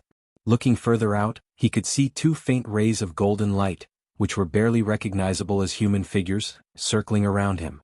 However, it was also slowly dimming as if it could not hold on for much longer. He stood in the pit like a metal statue, and only after a long time did he let out his first breath. With this breath, countless smaller wounds appeared on his body. However, there was no blood flowing out of the wounds as if they had all been drained. Then, like an old machine that had rusted for a long time in the wind and frost, he slowly and painfully raised his head to look at the golden light in the sky. The Kenzoist nun was still perched on top of the cloud, and the cloud was pressing down. She and the 36 sword cultivator disciples behind her looked at him from above the cloud, and with the strange light in the sky, they looked like a majestic deity. Good move. It is indeed the treasure of the sage. Li Yunxin spat out the bloody foam that was mixed with broken internal organs. It's better to die in your hands than to die in the hands of those stupid Taoists. The golden light with a blurry face smiled slightly. There is no need for this kind of pretense. Who are you acting for? You are obviously regretful to death, but you still want to show such a heroic and open-minded attitude. You and I are both smart people, how can I not know what you are thinking in your heart? You think that if you die so heroically, after I kill you I will have some feelings of appreciation, and then disappointment? I am not those stupid Daotong Kenzo idiots, so naturally I will not think that way, and it will greatly reduce the happiness in my heart. The golden light let out a sigh of relief, and closed her eyes slightly, as if she was experiencing this moment of absolute happiness. But Li Yunxin said in a low voice, "So I have made a mistake." His voice was very hoarse, as if there was a leak in his throat. But the magical power of the golden light allowed her to hear Li Yunxin's words. So she opened her eyes. You have made too many mistakes. Which one are you talking about? Li Yunxin took a step forward. The golden blood on his body spilled on the ground, and a green smoke rose up. Now it seems that it is not effortless for you to use this golden glaze light sword. You also used resentment. The golden light smiled happily. And then?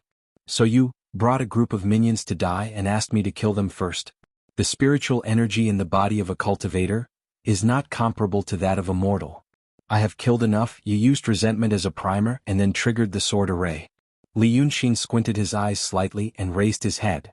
I also used this method in City of Wei. Why didn't I think of it? The golden light raised her eyebrows regretfully. Yes, what you said is all true. What I can tell you is, I am now talking nonsense with you because I am also adjusting my breath so that I can launch the next attack to kill you. And I also know. She raised her hand and waved it in the air. You transformed into a Shinryu body and did some other things in the sky. They were fighting with you and did not pay attention. But I saw it clearly from the side. When the flying sword of the Kenzo came to kill you, you either dodged or counterattacked and there was a burst of light around you. You took advantage of the burst of light to draw an array in the sky with the golden light. You are indeed a brilliant painting Taoist. You can actually set up an array in such a dangerous environment, in such a chaotic flow of spiritual energy. But it is still the same mistake. The golden light shrugged. Don't think of me as stupid as those people in Daotong and Kenzo. I have practiced Kendo for 100 years, and I know very well what the golden light of the Kenzo sword looks like. You and I are both people who pay attention to details. You can't hide it from me. I told you to kill cultivators with resentment, didn't you? The array you set up in the sky also needs resentment as a primer, right? But your array is too slow. The golden light sneered. You can't be faster than the flowing light. Finally, after she said this, Li Yunxin's body seemed to be pulled out of something. Before he was injured badly, but after all, his body was still upright and he still had some heroic spirit at the end of his life. But at this time his body became exhausted. The heroic spirit on his face slowly disappeared, and finally became completely calm. It was a kind of calmness that lost vitality. He couldn't help but take a step back and finally sat on the ground, putting his arms on his knees.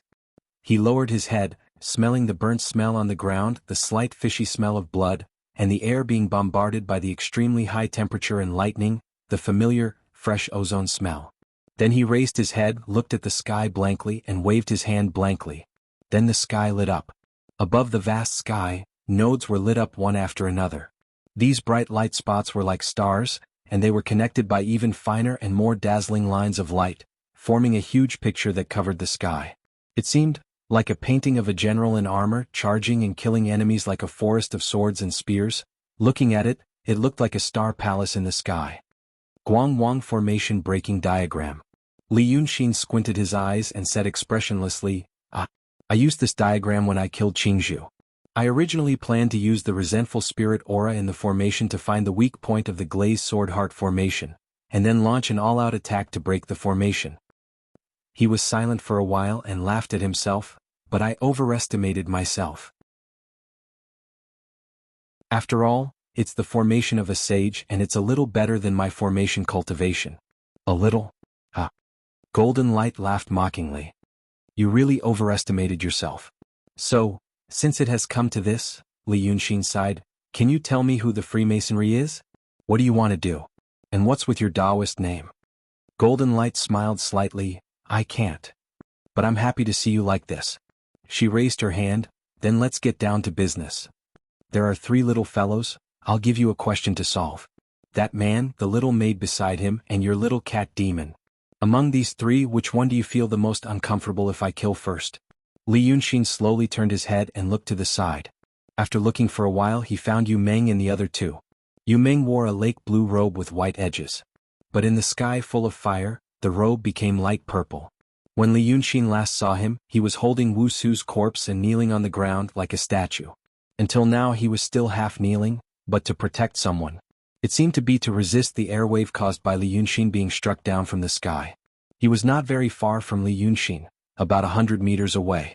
At this distance, Li Yunxin could clearly see his face, but as a mortal, he could only see a blurry black shadow shrouded in smoke when he looked at Li Yunxin. After Li Yunxin glanced at him, Yu Meng moved. Therefore, a layer of sand and dust fell from his body. He slowly opened his arms and placed Wuxia, who was protected in his embrace, on the ground. Then he struggled to get up, slowly walked 3 to 4 steps, and used his hands to lift up half of the burnt beam. Then he heard a soft moan of a woman. Then Li Yunxin saw Yu Meng push away the dirt under the beam and pull Lily out. At this distance, Li Yunxin saw Lily's face was pale, and there were traces of dark red liquid on her body. He did not know what hurt her. But that little girl's skills were at the level of a second-rate warrior in Jianghu. Now she had her eyes closed and could not move, and could only let out unconscious moans. She was probably going to die soon. He took a closer look. Lily was holding a furry black ball in her arms, and it seemed to have a weak breath. Yu Meng straightened up. He stood there in a daze for a while, then turned his head. He first looked in the direction of Li Yunxin. At this distance, mortals should not be able to see clearly. But Li Yunxin had an illusion that Yu Meng was staring at his face. Then Yu Meng raised his head, squinted his eyes and looked at the sky again. Li Yunxin realized he was looking in the direction of Jin Guangwen. The fight continued for a long time. The sky had long brightened. Not sure if it was because the temperature of the flames had dropped, or because the air waves from the fight had rushed to the sky. The fire clouds, which were originally tightly covering the sky and even the sun and moon, suddenly split open. Then, the bright sunlight shone down from the sky like a sharp sword, directly onto Yu Meng. Even Jin Guangwen let out a soft "huh" at this strange scene. But then she looked at Li Yunxin, shook her head slightly and laughed coldly. "Don't waste your effort." "I don't want to waste my effort. Since you don't want to choose. Then kill them all." After saying this, she stared at Li Yunxin, not letting go of any changes in his expression, and casually waved her hand. 3 rays of golden light immediately formed above the heads of the 2 mortals and the demon. Just like when they killed Wuxia, it hung above their heads 2 fists high without the slightest tremble. This was the power of the ancient sages, which came from the dust of history in prehistoric times. It did not care about the mortals' thoughts, only silently and brightly shining, cold and cruel. And Yu Meng slowly raised his hand just like before. He still wanted to use his hand to touch this small sword, as if he had forgotten what happened the last time he touched this thing. Jin Guangwen in the cloud lightly pressed her finger. Then she silently looked at Li Yunxin and said, "Now it's your turn." But then she realized that the eyes of Li Yunxin, who was about to die in her hands, the originally lifeless and silent Li Yunxin, slightly lit up. He wasn't even looking at her but at the 2 mortals. An indescribable feeling suddenly appeared in Jin Guangwen's heart. She immediately turned her head. She saw a scene that shocked her speechless. That was Yu Meng with 2 fingers stained with sand and dust. He pinched the light sword that should have pierced through them from head to toe. "You!" Jin Guangwen uttered a short syllable. Just then she saw Yu Meng take down the light sword, as if it had a material form, and then crushed it. The light sword scattered into specks of light, like countless fireflies. They scattered in all directions in the air, quickly disappearing without a trace. Only Gold Photon knew how much energy was contained in this tiny lightsaber. Then Yu Meng walked to Lily's side. He reached out his hand again and used his thumb and index finger to pinch the small sword on Lily's head. Then he used his middle and ring fingers to pinch the sword on Black Cat's head. With a little more force, the 2 swords also turned into bright spots of light and dissipated. Jin Guangwen was shocked. She immediately used all her strength to activate the formation, but it wasn't aimed at Li Yunxin. Instead, it was aimed at the mortal she had always ignored. She used all her strength. But nothing happened. She couldn't activate the light sword. Only then did Yu Meng stand silently and let out a low sigh. Then he turned to look at Li Yunxin. "Can you still use your Guang Wang formation breaking diagram?" Li Yunxin took a deep breath, supported his body and stood up. "I can only hit it once." "Hit there." Yu Meng raised his hand and pointed at the 36 disciples behind Jin Guangwen. "Hurry up." As soon as his voice fell, the huge picture scroll that Li Yunxin cast in the sky suddenly moved. The huge humanoid Guang Wang, made of bright spots of light, immediately transformed into an even more dazzling starry lance, shooting straight at the 36 sword cultivators behind Jin Guangwen. Jin Guangwen let out a scream. She waved her big sleeves and immediately urged the cloud to fly high into the sky. At the same time, 3 magic weapons shot out from her sleeves in an attempt to block Li Yunxin's final attack. At this moment, Yu Meng, who was standing on the scorched black ground, suddenly shouted in the vast wilderness with green smoke. "Evil creature! Who do you think I am?" His shout didn't shake the 9 heavens like cultivators and demons. High up in the sky, it sounded like the faint sound of a human voice. But it was this indistinct human voice that immediately caused the 36 people behind Jin Guangyue to panic. Previously they were standing properly and were no different from humans. But now, after hearing Yu Meng's voice, their appearance immediately changed. It was as if the human shape was burned by the high temperature. In the blink of an eye, the 36 people changed their appearance. They turned into 36 big red birds with strange appearances. Once these big birds showed their appearance, they were like startled sparrows flying around aimlessly. When they flew away from Jin Guangwen's back, there were only 36 wooden puppets left on the cloud. Jin Guangwen panicked and loudly chanted some spell, but those strange birds didn't pay attention to her spell. They hovered in the sky for a while, and then swarmed toward Yu Meng on the ground.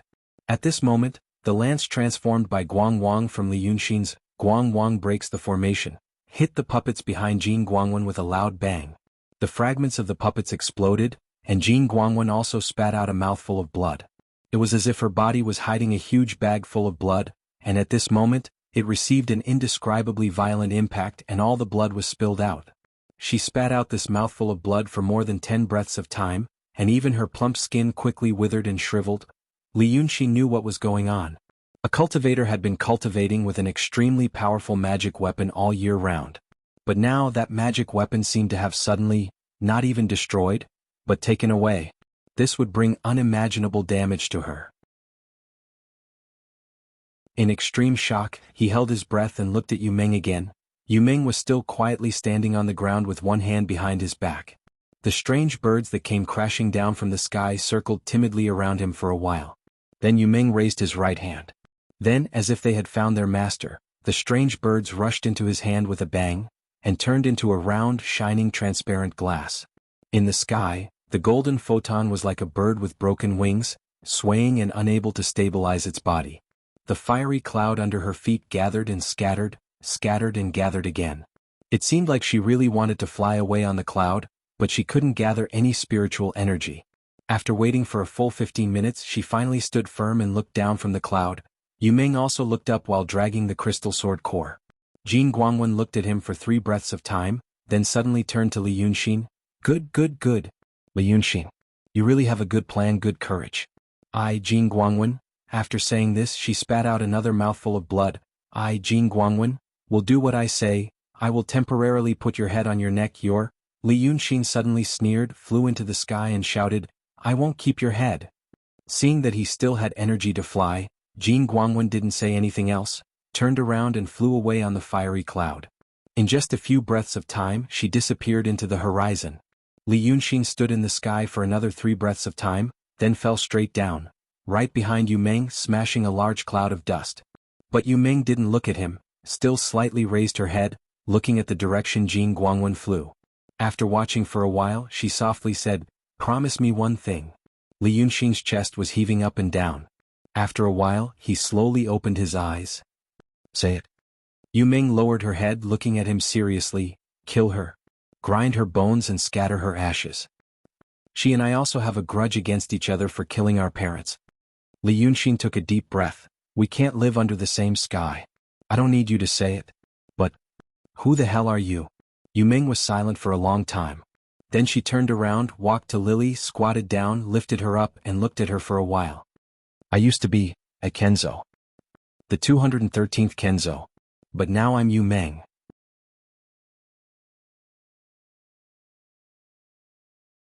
Chapter 351.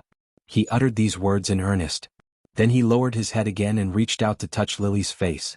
Li Yunxin lay flat on the ground and stared at the sky for a while. The crack in the sky had already closed up. It was like dusk again. A hot and suffocating wind blew over the scorched plains. It really did look like a battlefield. After a long time, Li Yunxin turned his head. His gaze passed over the scorched soil, torn ribbons, ashen white ashes, and the small pool of blood formed by the blood flowing from Lily's wrist. He saw Yu Meng's face. Then he was slightly taken aback. At first he thought he would be calm or at the very least he would look different from mortals. But his face was filled with clear and intense grief, like a young man who had lost someone he loved. This really didn't seem like the person he claimed to be. But the piece of glazed sword heart in his hand was absolutely real. Li Yunxin stared at him for a while and said, "If you're a sword saint, why didn't you chase after them? If you're a sword saint, why did you help me?" Then he raised his hand with difficulty and pointed at Lily. "I'm afraid this little girl won't live for long. If you're a sword saint, why didn't you save her?" Yu Meng touched Lily's face again and shook his head gently. "Her meridians are all broken. There's no doctor in the world who can cure her. I'm not the sword saint of today." He raised his head to look at Li Yunxin. His eyes were misty and his voice trembled slightly. "I saw the metal chain you used when you came. You're a Yang world judge, right? Wu Su and Lily's souls should still be with them. I want you to seal their souls so they won't be harmed. If Black Bai Yanjun comes later, I want you to seal their souls. Tell them on my behalf that Sword Saint Pei Yunjin wants a favor from them." "Sword Saint Pei Yunjin, Sword Saint Pei Yunjin." Li Yunxin softly repeated the name twice. He slowly propped himself up and sat up. "The 213th Sword Saint? So, you're not the Sword Saint of today?" "The current Sword Saint is the 214th generation." Li Yunxin thought for a moment and said, "All right. If those two really come, I am waiting for them too, you know." But, sigh. He sighed softly as he slowly got up. There was not a single part of his body that did not hurt. In fact, every inch of his skin had been torn apart.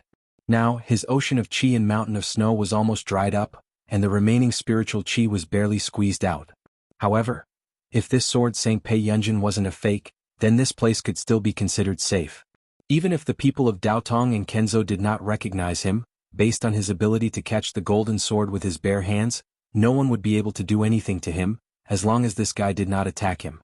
Li Yunxin slowly moved to the side of Wu Su's corpse and took out a talisman from his bosom. He took a drop of his saliva and placed it on her forehead.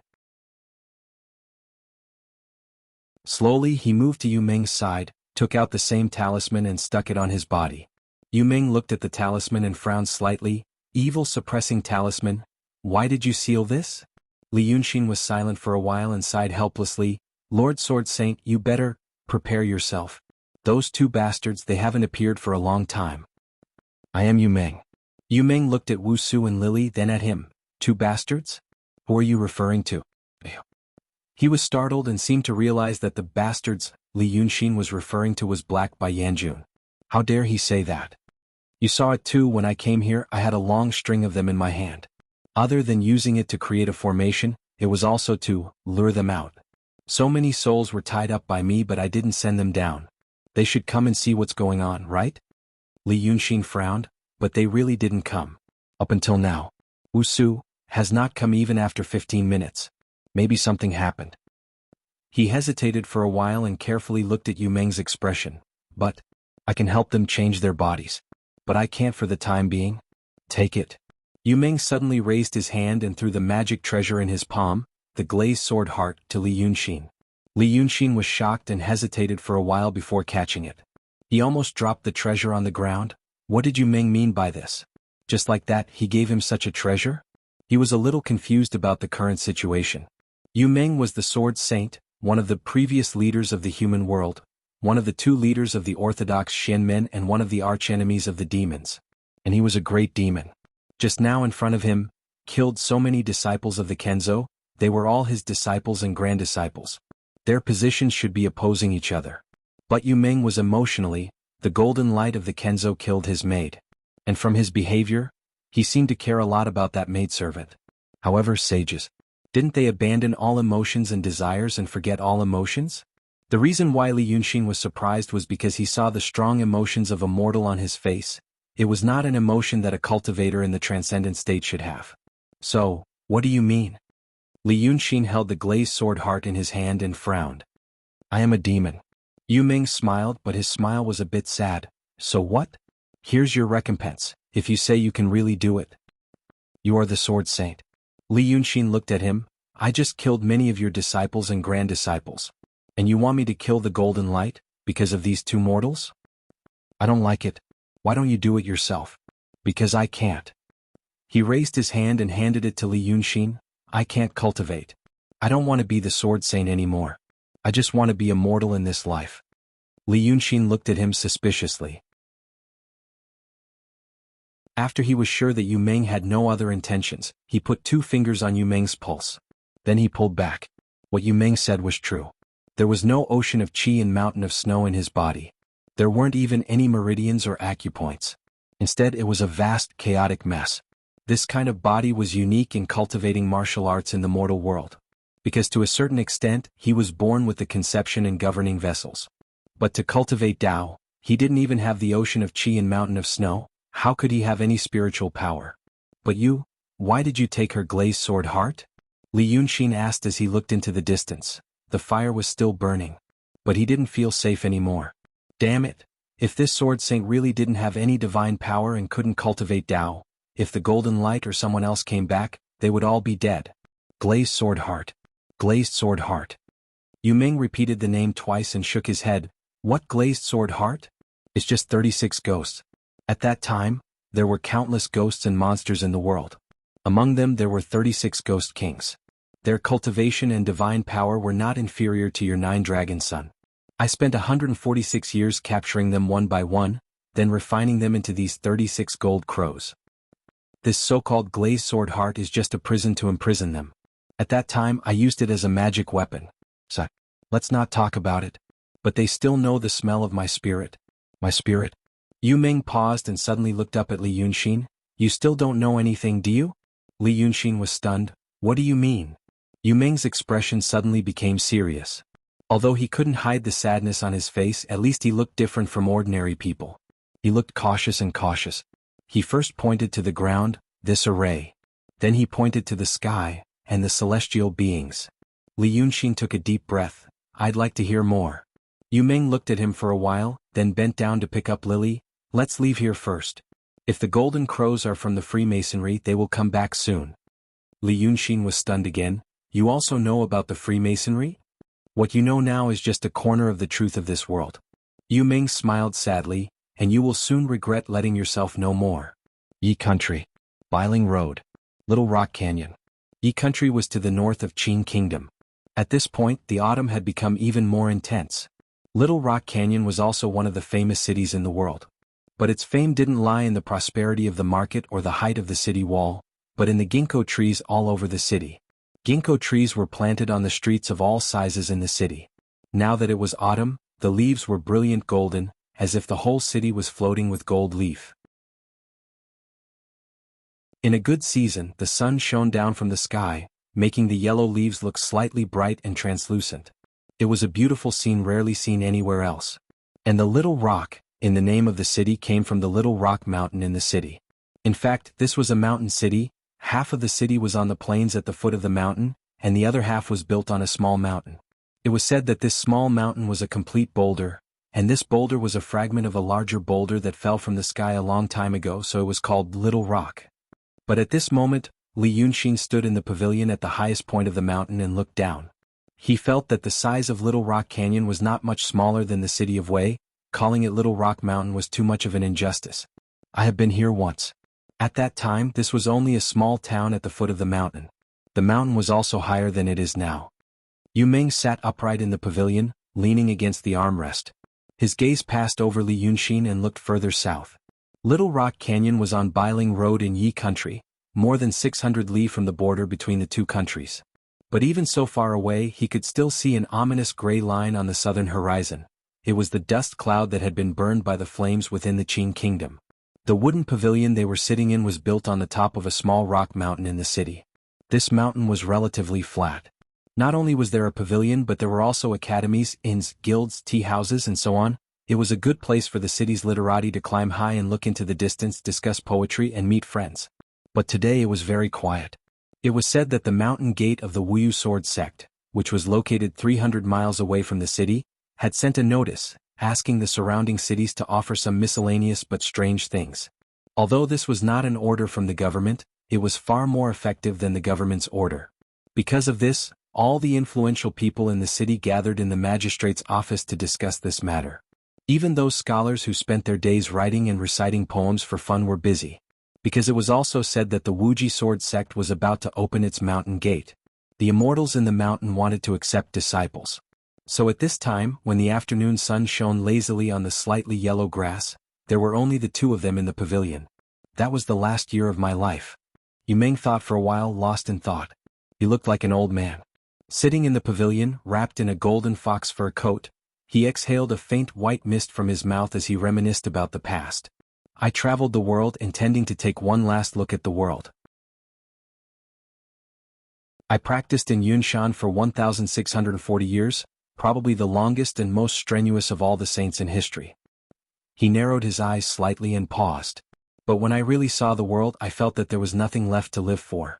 Mountains are not mountains and water is not water. The people in the secular world are no different from grass and trees. I really don't know what there is to stay in this world. Li Yunxin stood on the other side of the pavilion and thought for a while. Didn't the two saints of today cultivate for more than 3,000 years? Yu Meng did not look at him, still squinting into the distance. Are you talking about the real 214th generation of sword saints and the 259th generation of calligraphers? They were the most talented of all the saints in history. They probably only cultivated for more than 1,100 years. But they had already reached the realm of ascension. Li Yunxin frowned slightly and tried to sort out the timeline. When Lord Dongting brought him to Red Flower City for the first time, he told him a story. 3,000 years ago, Lord Dongting was still a red fish. He met a female Taoist priest who held a red flower by the river, so he was enlightened. And that female Taoist priest was the current sword saint. This meant, if what Yu Meng said was true, if Yu Meng was really the previous sword saint, when he was a saint he watched the current sword saint and calligraphers slowly cultivate and grow. Li Yunxin suddenly felt a strong sense of absurdity in her heart. This feeling was even greater than the feeling of coming from one world to another. Many things in the past had become history and legends. But now, if it was true, then the person sitting in front of him was not only a history and legend, but also a person who had witnessed another history and legend. He felt a little dizzy. He didn't know if it was because of his heavy injuries or his chaotic thoughts. I decided to ascend. Yu Meng thought for a while, rubbed his hands and breathed into his palms. Like a mortal who was afraid of the cold. Do you know what ascension is? No. At this time, a peddler came over with a rattan basket to sell dried fruits and candied fruits. Yu Meng gave her a piece of silver in exchange for 2 small boxes. The peddler thanked him profusely and left. Yu Meng opened the small box and took a small piece of persimmon. There was a layer of frost on the persimmon. He stared at the frost and showed a puzzled expression that did not match his status as a saint. He didn't put it into his mouth. Li Yunxin thought for a while and realized, Wuxia and Lily must have made this for him in the past. Of course, the 2 girls would wipe off the frost on the persimmon. He sighed in his heart, this is the condensation of glucose and fructose. Eat it. Yu Meng looked at him, then at the persimmon. After a moment of hesitation he put it into his mouth. After chewing for a while he said, it's better to wipe it off. Li Yunxin shrugged. Tisk. Then he suddenly asked, what color is the egg? Yu Meng frowned slightly, why are you asking this? Isn't it white? Soft and white? Yu Meng thought for a while, is there a hard one? Li Yunxin tilted his head, please continue. Yu Meng looked at him strangely, then pushed the persimmon in the box to the side. He picked up a peeled pumpkin seed and put it into his mouth, saying, you can actually ascend if you cultivate to the supreme indifference. I used to think that ascension is, when your cultivation level is high enough, you can suddenly move your mind and ascend to the celestial realm. But after I cultivated to the supreme indifference, I realized that this matter is not something that you can leave just because you want to. It's more like, you have to wait. Yu Meng squinted his eyes, wait for a vacancy in the celestial realm. Wait for the celestial realm to summon you, and you cultivated to the supreme indifference, then you can ascend. Speaking up to here, he lowered his head to look at the dried fruits and candied fruits in the box. Hearing this, Li Yunxin was anxious, but he couldn't urge him. He could only frown and look at him, regretting that he didn't buy a box just now. Yu Meng searched for a while, then sighed. He closed the box and casually threw it to the side. He exhaled a white breath into his hand, then continued, I waited for 120 years. During this period, I always thought that there was a problem with my cultivation. I thought about it over and over again, but after thinking for a long time, one night, I was meditating on Cloud Mountain when I suddenly felt that I had fallen into the clouds. That feeling was as if I had been separated from the world and went to another world. Then someone asked me, are you ready to ascend to the celestial realm? As soon as I thought about it, I knew that it wasn't a mortal or a cultivator. There was no one in this world who could make me fall into that kind of situation without knowing it. At that time, I was already in the supreme indifference. When I encountered this, I didn't feel the slightest bit of emotion in my heart. I only knew that I was ready.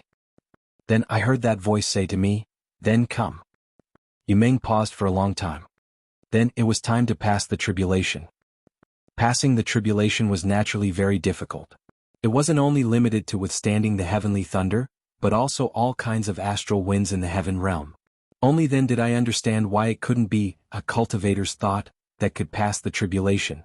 Because if I passed the tribulation on Cloud Mountain, everyone below the level of a sage would die in an instant.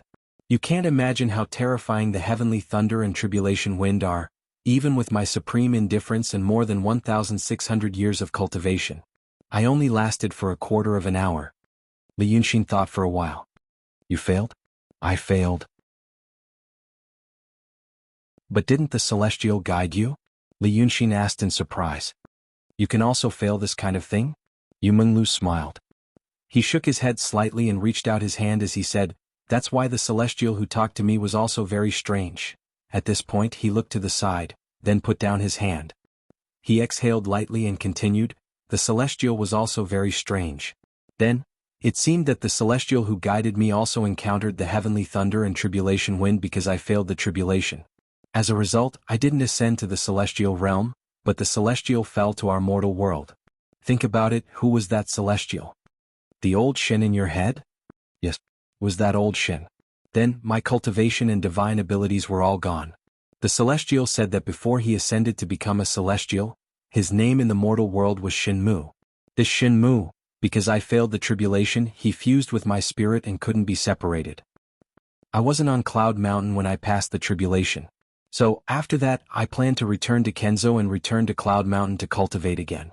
But at that time that Shinmu told me about the Freemasonry. Li Yunxin immediately pricked up his ears and listened attentively. At the same time he glanced around. The peddler who had been selling the dried fruits and candied fruits of Yumeng walked around, but did not seem to be able to sell anything. He then turned back as if he wanted to ask the rich customer if he needed anything else.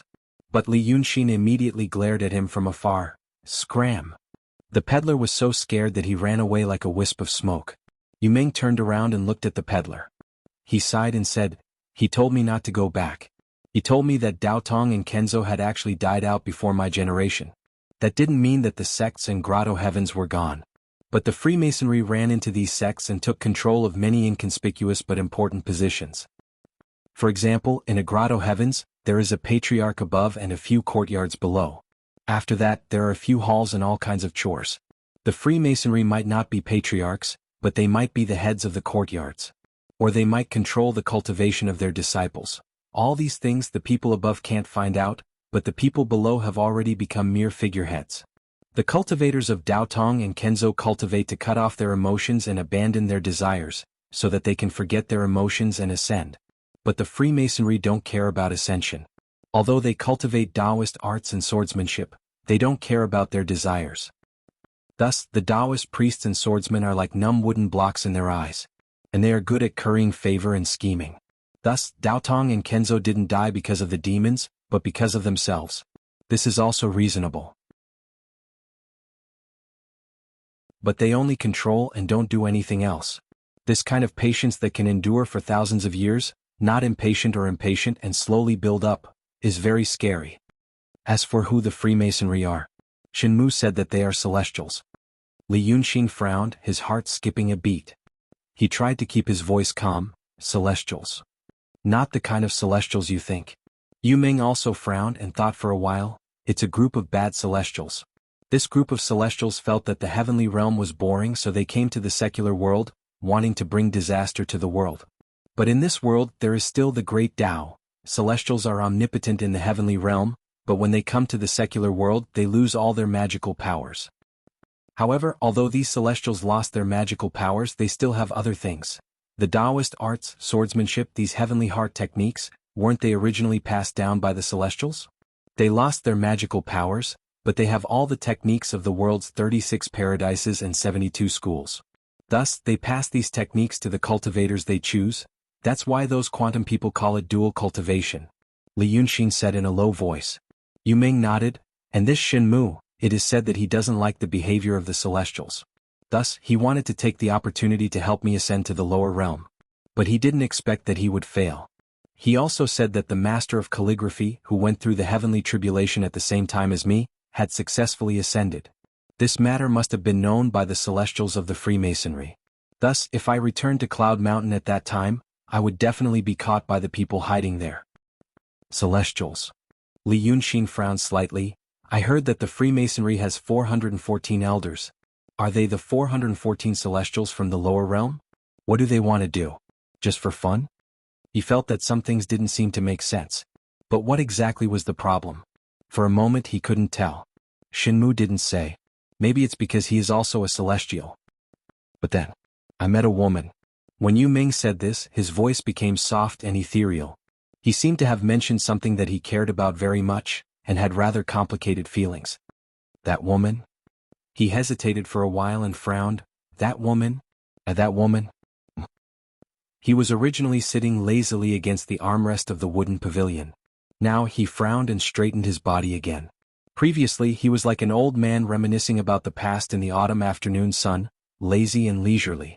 But now he was frowning as if he was trying hard to remember something, but he couldn't remember it no matter how hard he tried. Li Yunxin stared at him carefully for a while, then asked softly, "Is it the art saint?" Yu Ming frowned and looked up at him. "What? The art saint?" Yu Ming looked at him again. "What did you say?" Li Yunxin let out a light breath. In his heart he already understood. The same situation. Lord Dongting and the Dragon Son couldn't hear anything related to possession. And this Yu Ming. The woman he mentioned was without a doubt the art saint. But although he seemed to know the art saint and had indeed interacted with her, when the two of them first met, he couldn't remember anything. Similar methods, or rather almost the same method, was used on this saint. Then possession, what did it have to do with the art saint? Li Yunxin was silent for a while, then walked in front of Yu Ming. He grabbed his shoulders with both hands, looked into his eyes and asked, "Skip this part. Let me ask you about the art saint. What do you know?" "The art saint became a saint 2000 years ago and founded a sect. At that time you should still be here." His words were like a carriage that had strayed into a narrow alley and could not move forward anymore. The expression on Yu Ming's face disappeared in an instant. He was slightly stunned for a while, then quickly blinked his eyes. "Ah, yes. The art saint. About the art saint, you know that she became a saint and founded a sect 2000 years ago, and what she cultivated was neither Tao techniques nor swordsmanship. It was the art of painting. But this art of painting, surprisingly, is similar to the divine heart. Then do you know where her art of painting came from?" Li Yunxin immediately answered, "I don't know." Yu Ming gently broke free from Li Yunxin's hand. He raised his hand and pointed at his head.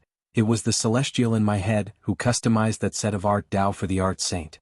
That was why she could become a saint within 200 years. Shenmu, since he could not be separated from me, he purposely wanted the art saint to compete with the Freemasons. The art saint was also an extremely proud woman, and had a lively personality, so the two of them hit it off well." Yu Ming was silent for a while after saying all this, then used his hand to lightly pat his knee. What a pity. In the end he could not defeat them. Not only did the art saint perish, even the sword saint and calligraphy saint of this generation also perished.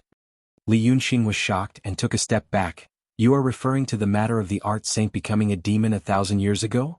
The matter of the world besieging the art saint?" "It was the Freemasons' world long ago." Yu Ming shook his head. "The two saints led Dao Tong and Kenzo to besiege the art saint. In the end they knew the truth. So what? In the end they all died. My identity was also exposed and there was no way to escape. The only way was to reincarnate." Yu Ming raised his head and looked towards the south. Before reincarnating, Shenmu set up that star formation in Changji town. It was a formation that I had never seen before. It was also his own creation. I once suspected that Shenmu was of the evil path.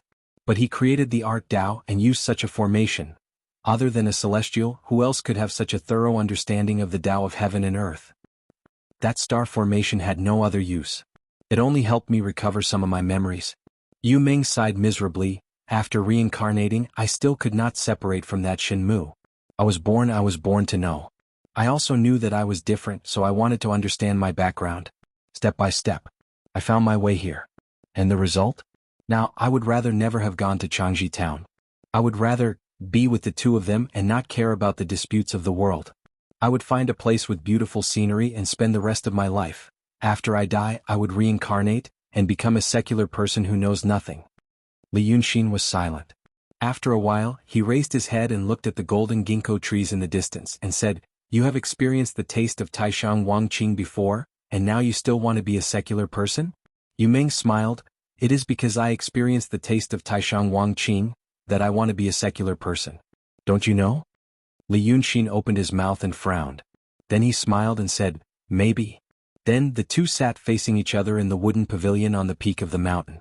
There were few people here and it was very quiet. The autumn wind blew through the row of ginkgo trees beside the pavilion, and the golden leaves rustled, sending some fallen leaves on the green stone floor of the pavilion. Li Yunxin put his hands on his knees. Seeing the leaves come to his feet, he stretched out a finger and gently drew a circle. So the leaves on the ground were rolled up by the small whirlwind, and also gently drew circles. After teasing for a while, Li Yunxin raised his head and looked at Yu Meng. "It rained when you were 10? I don't know who struck that thunder." Yu Meng also looked at the circling leaves at his feet. "I didn't know anything at that time." "Don't ask me, Shinmu." You used the vengeful souls to activate the star formation. As soon as the formation was completed, he had already left. "I don't know where to go and I don't know how to go. Now I am just a mortal." Li Yunxin flicked his finger. The leaves that were spinning in circles flew out with a crashing sound. "But you showed up in Changji town. Jing Guangzi remembered you. She probably thought that I was the one who solved the trap, but she still remembered you. It's not realistic for you to live in seclusion." Yu Meng looked at him seriously. "So, kill her. I have observed that woman's character. She probably won't easily tell others about the fiasco. Even if she did, she wouldn't say it in detail. You have to kill her as soon as possible so that I can live in peace. She must die." Li Yunxin stood up and paced a few steps in the pavilion. "But the things you said, all the things you said, have you ever doubted whether they are true or not?" Yu Meng smiled. "These things sound reasonable. As for whether they are true or not, I don't care anymore. Whether they are true or not is something that will happen in hundreds, thousands, or even tens of thousands of years. By that time I will already be dead. Why should I care? I wasted 1,600 years to cultivate myself from a human to a ghost. Another 1,000 years to run around for something that is destined to fail. In this life, my understanding of people and feelings are the most wonderful things in this world." Yu Meng looked at Li Yunxin. "Kill Jing Guangzi. Save Wu Su and Lily. Help me find a stable place to hide from the world. I will tell you all the secrets of Taoism that I have learned in the 1,400 years as a saint." Li Yunxin put his hands behind his back and walked a few steps with his head down. He turned to look at him. "Sounds good. But I have to solve the trap in front of me first. Someone plotted against me and wanted to kill me." He laughed coldly. "I have lived here for more than 10 years. This is the second time I am in such a difficult situation, and both times it was done by the same group of people. If I don't vent my anger, I won't be able to think straight. Now I can finally breathe and it's time to let them know their regret. Why don't you help me first, kill a few people's families, destroy a few people's families, then do your thing. What do you think?"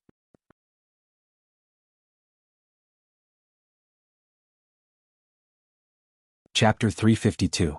Yu Meng thought for a while and said, "I took the glazed sword Heart of Gold photon by luck. If she had used other treasures we might have all died there. I don't have any supernatural power but I can remember some things. How do you want me to help you?" Li Yunxin didn't say anything. Instead he walked 2 steps to Yu Meng and grabbed his hand. Yu Meng's hand was an ordinary young man's hand. Maybe it was because he was a sword saint in his previous life and was talented with the sword, but there were almost no calluses on his palm. Li Yunxin scratched the back of Yu Meng's hand with his fingernail, leaving a faint white mark.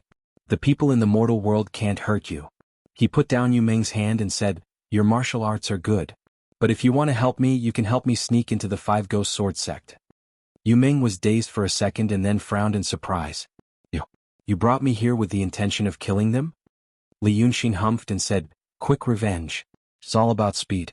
Plus, I told her that if she touches one of my messengers, I will destroy her entire family within a month. How can I survive in the Jianghu if I don't keep my word?" "But your injury is beyond serious." Yu Meng shook his head and said, "It's only been 2 days. Now you can only use some tricks but it's hard for you to show your true body. You want to destroy the 5 Ghost Sword sect with your emptiness realm cultivation?" Li Yunxin sneered, Do you still care about your Kenzo? I'm afraid that if you die they won't be able to help you. Yu Ming lowered his head and thought, I don't know everything. I know a little about Yunshan and Daotong Kenzo. But after I reincarnated and stayed in the mortal world for a long time, some things might have changed. However, in the art of the painting sect, you are the only one who can bring the dead back to life. Li Yunshin's expression suddenly became awkward. He turned around and walked a few steps before coughing softly. Do you really think the art saint is dead? I reincarnated and saw her soul down there. After crossing the bridge of helplessness, I took Granny Meng's sedan chair, which was ahead of me. I don't know how many times he's reincarnated now, but he's already a complete mortal. Granny Meng's palanquin? Not soup? Yu Ming thought for a while and said, ordinary people naturally drink the soup. Don't ask me why, but those with high cultivation have to sit in a sedan chair. I don't know the rules of the underworld hall. All right. Li Yunshin pondered for a while and hesitated. He still asked, now, can we find her reincarnation? Yu Ming looked at him thoughtfully. Look for her? Why was he looking for her? Even if you could find it, what use would it be? After reincarnating a few times, he had completely forgotten about his past. Do you think she's still the art saint? Well, back then she was famous for her beauty, but you have to know that after reincarnation, she might turn into a man or a woman, or she might turn from beauty to ugliness. After seeing what she looked like in the past, no one would have the heart to see what she looks like after reincarnation. Because no matter what she looks like, she's no longer the same person. Li Yunshin remained silent. After a while he turned around and said, all right, I'll help you. But you do have a way to help me. Since Jin Guangzi is a member of the Freemasonry. Then there's a way to try. A dangerous smile appeared on his face as he stared at Yu Ming. You said that the elders of the Freemasonry are bad celestials who came to the mortal world and don't have any magical powers. Besides, there used to be a celestial living in your head, so you must know some unimportant details. So, how about you pretend to be an elder of the Freemasonry and go to the Five-Line Sword sect with me? Yu Ming was stunned as if he didn't know what to say. Then he laughed. You, he thought for a while and said, are you joking? Apart from the celestials who came to the mortal world, we know almost nothing about the elders of the Freemasonry. Now you want me to pretend to be an elder and go there? How confident do you think I am? Can I even have 10%? Li Yunshin, on the other hand, laughed happily. Look, right. Even you think it's a fool's dream. People with a normal brain wouldn't do this. Then Jin Guangzi won't think of it. Yu Ming was stunned for a while and realized that Li Yunshin wasn't joking. This lunatic was really going to do it. He frowned. Of course Jin Guangzi won't think of it. Because it's impossible to succeed. What the elders look like, what state they are in, what the structure of the Freemasonry organization is, what level it is, whether there's any special name, secret code or way of contact. I have no idea. This is no different from asking a secular person who has never seen the world to pretend to be a demon in a demon's nest. Really, when I do things, I never think about how confident I am. Li Yunshin listened to him for a while, then walked to him and sat down. He reached out and patted his shoulder. There are only two states for one thing. Success or failure. It's possible to do it with 10% confidence, but it's also possible to be seen through with 90% confidence. It's better to divide every step into success and failure. If it succeeds, continue according to plan 1. If it doesn't, change to plan 2. I've dealt with those quantum people before.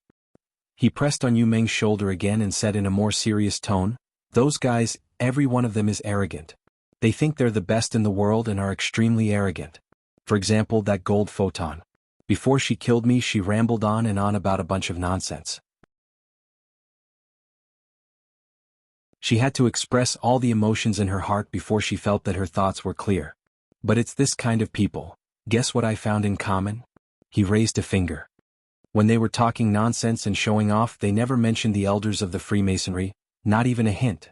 You told me that the elders were celestial beings, so I thought about it. Did they say anything like, haha, how can you imagine the origins of the elders? Or something like that. There are so many quantum people, all of them with their eyes on top of their heads, but none of them mention this. So I suspect that they don't know the true identity of the elders at all. It's more likely that they haven't even seen them. Yu Ming sighed in a low voice. Just because of this guess of yours? Li Yunshin stared at his eyes for a while, then suddenly laughed. Then let's find a quantum person to ask, okay? It wasn't the same as Yu Ming speaking. He flipped his palm, A misty cloud and a small bright moon immediately appeared in his palm. This was the Misty Lock Toad Palace. In Chengdu, 2 quantum people chased after Kuan Wuxia. Yang Jinzi killed one and I took the other. The one I took is called Fu Liangzi, an old acquaintance. Li Yunxin took out a talisman from his sleeve and stuck it on the magic weapon. Previously he had fought a fierce battle and was exhausted. It would be very hard to activate the magic weapon with monster power directly, so he used talisman. After arranging the magic figures he points with his fingers. When I was in Dongting he was tricked by me. Now he is in my hands again. Then he blew on it gently. In the bright moon a small person appeared. This little person jumped up and down in the moon halo, seeming to want to go out. But no matter how he walked he just staggered in the same place, which looked funny. Li Yunxin stared at him for a while and then looked at Yu Meng. Now my monster power is almost exhausted. It was very strenuous to activate this treasure. If he were to borrow these talismans he could only give it a try. But the Fu Liangzi in the moon halo is attached to a real person in Daotong. You used to be a sage, so you should understand the risks, right? It was still afternoon and the sun was still golden. But hearing Li Yunxin's words, Yu Meng sucked in a cold breath. I understand. He pursed his lips and kept silent for a while. If something goes wrong and you lose control of this treasure, it will unfold in the same place. At that time, the entire Little Rock Canyon will probably be wrapped in its illusion. But it's okay, the illusion is not much different from this moment. When my monster power is restored, I can put this treasure away. But, if the person inside comes out because the illusion is out of control, you and I can't defeat him now. Yes. Li Yunxin nodded and looked at him. Now I will try to open this illusion. He raised his hand. But Yu Meng also raised his hand and grabbed him. What do you mean? What do you mean by taking such a risk? Yu Meng looked at him seriously. You are doubting me. Li Yunxin slightly lowered his head and smiled. Taking a risk? In your eyes it's a risk, but in my eyes it's exciting. Now you probably don't know me very well, so sometimes you think I do things very strangely. But if you know me better in the future you will call me a madman. Yu Meng took a deep breath and breathed it out. There's no need to wait for the future. Now, and what you said about sneaking into the Wuyu sword sect. Just these 2 things, I already know you are a madman. But a madman also has a reason to be a madman. Why are you going crazy now? Li Yunxin put down his hand. He looked at Yu Meng. Do I have any reason not to doubt you? You brought me into the city of Wei. Later, you said old Shen asked you to do that. I was chased and escaped to Changji town and found you there. You said old Shen told your master Lu Gongjiao to go there when you had nowhere else to go. I was ambushed and besieged by Jin Guangzi. Until I used up all my means and was about to die, then you took action and said you had just recovered your memory. Furthermore, the magic treasure used by the golden photons just so happens to be the one that you can take. Now your master Lu Gongjiao is long dead. The old Shen you said is also gone. Everything is just what you said. You used many coincidences to explain the problem to me. So tell me, why don't I doubt you? Yu Meng opened his mouth. He seemed to have a lot of things to say, but he didn't know where to start. Finally he smiled. That's the truth. It's really a coincidence. I never believe in coincidences. Li Yunxin sighed. Even if I took the risk to believe you, I would also think of another possibility, whether you were used as a chess piece by someone else without knowing it. Chess piece. Yu Meng finally sneered. This was the first time he sneered at Li Yunxin. Although he was the son of a rich family in the secular world, he didn't have any annoying habits. Even now his character was still gentle and patient. But now, he suddenly sneered, and there was a bit of sword and halberd aura in his expression, as if he had become the sword saint who dominated the world in an instant.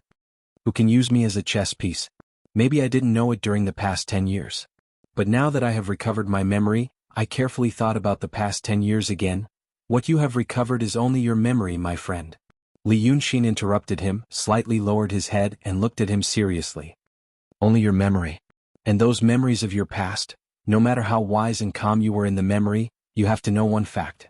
At that time, you had cultivation and you had supernatural powers. Most importantly, you cultivated to the level of supreme indifference. This means that for a long time, you were cold and heartless enough. This kind of person can indeed deal with problems very rationally, and do a lot of beautiful things. But now, you are just a secular person with those memories. He paused. You will make mistakes. You are not the only one in the world who has the experience of having the past. I know how you feel. Don't mistake memories for reality. Yu Meng frowned slightly and blinked. Li Yunxin slowed down his speech and at the same time raised his hand to point into the distance. For example, Wusu and Lily. These two little girls are very good to you and you are also very good to them. Because of them, you told me many things and you even planned to find a place to live in seclusion. What do the decisions you've made have to do with your past memories? Yu Ming said again. So please think about it carefully, Li Yunxin said. Is it possible that the art saint is not dead? After saying this, he stood up and walked to the opposite side of Yu Meng. Then he covered the moon with one hand. Then I will think about whether I should try to open this thing now, or open it a day later. Yu Meng was silent for a while and also raised his head to look at Li Yunxin. So this is what you have been thinking all along? You didn't completely believe what I said. Completely believing this kind of thing is very extravagant, Li Yunxin said without batting an eyelid. Yu Meng thought again and lightly sighed. Then, in Changji town, you were exhausted at your wits' end, and you were almost killed by the golden photon. In this matter, in reality, you were not really at the end of your road, right? You had one last trick, but because of me you did not use it, right? Li Yunxin grinned, revealing his snow-white fine teeth. Then he used his finger to brush the talisman on the magic weapon. Guess. You're tuning in to the Han Li's Wuxia Adventures YouTube channel. We're so grateful for your support and don't forget to subscribe to join us on this incredible journey through captivating stories. Your generosity through donations truly makes a world of difference, as it's the primary source of revenue that allows me to expand and enhance this channel for you. Thank you from the bottom of my heart for being a part of this adventure.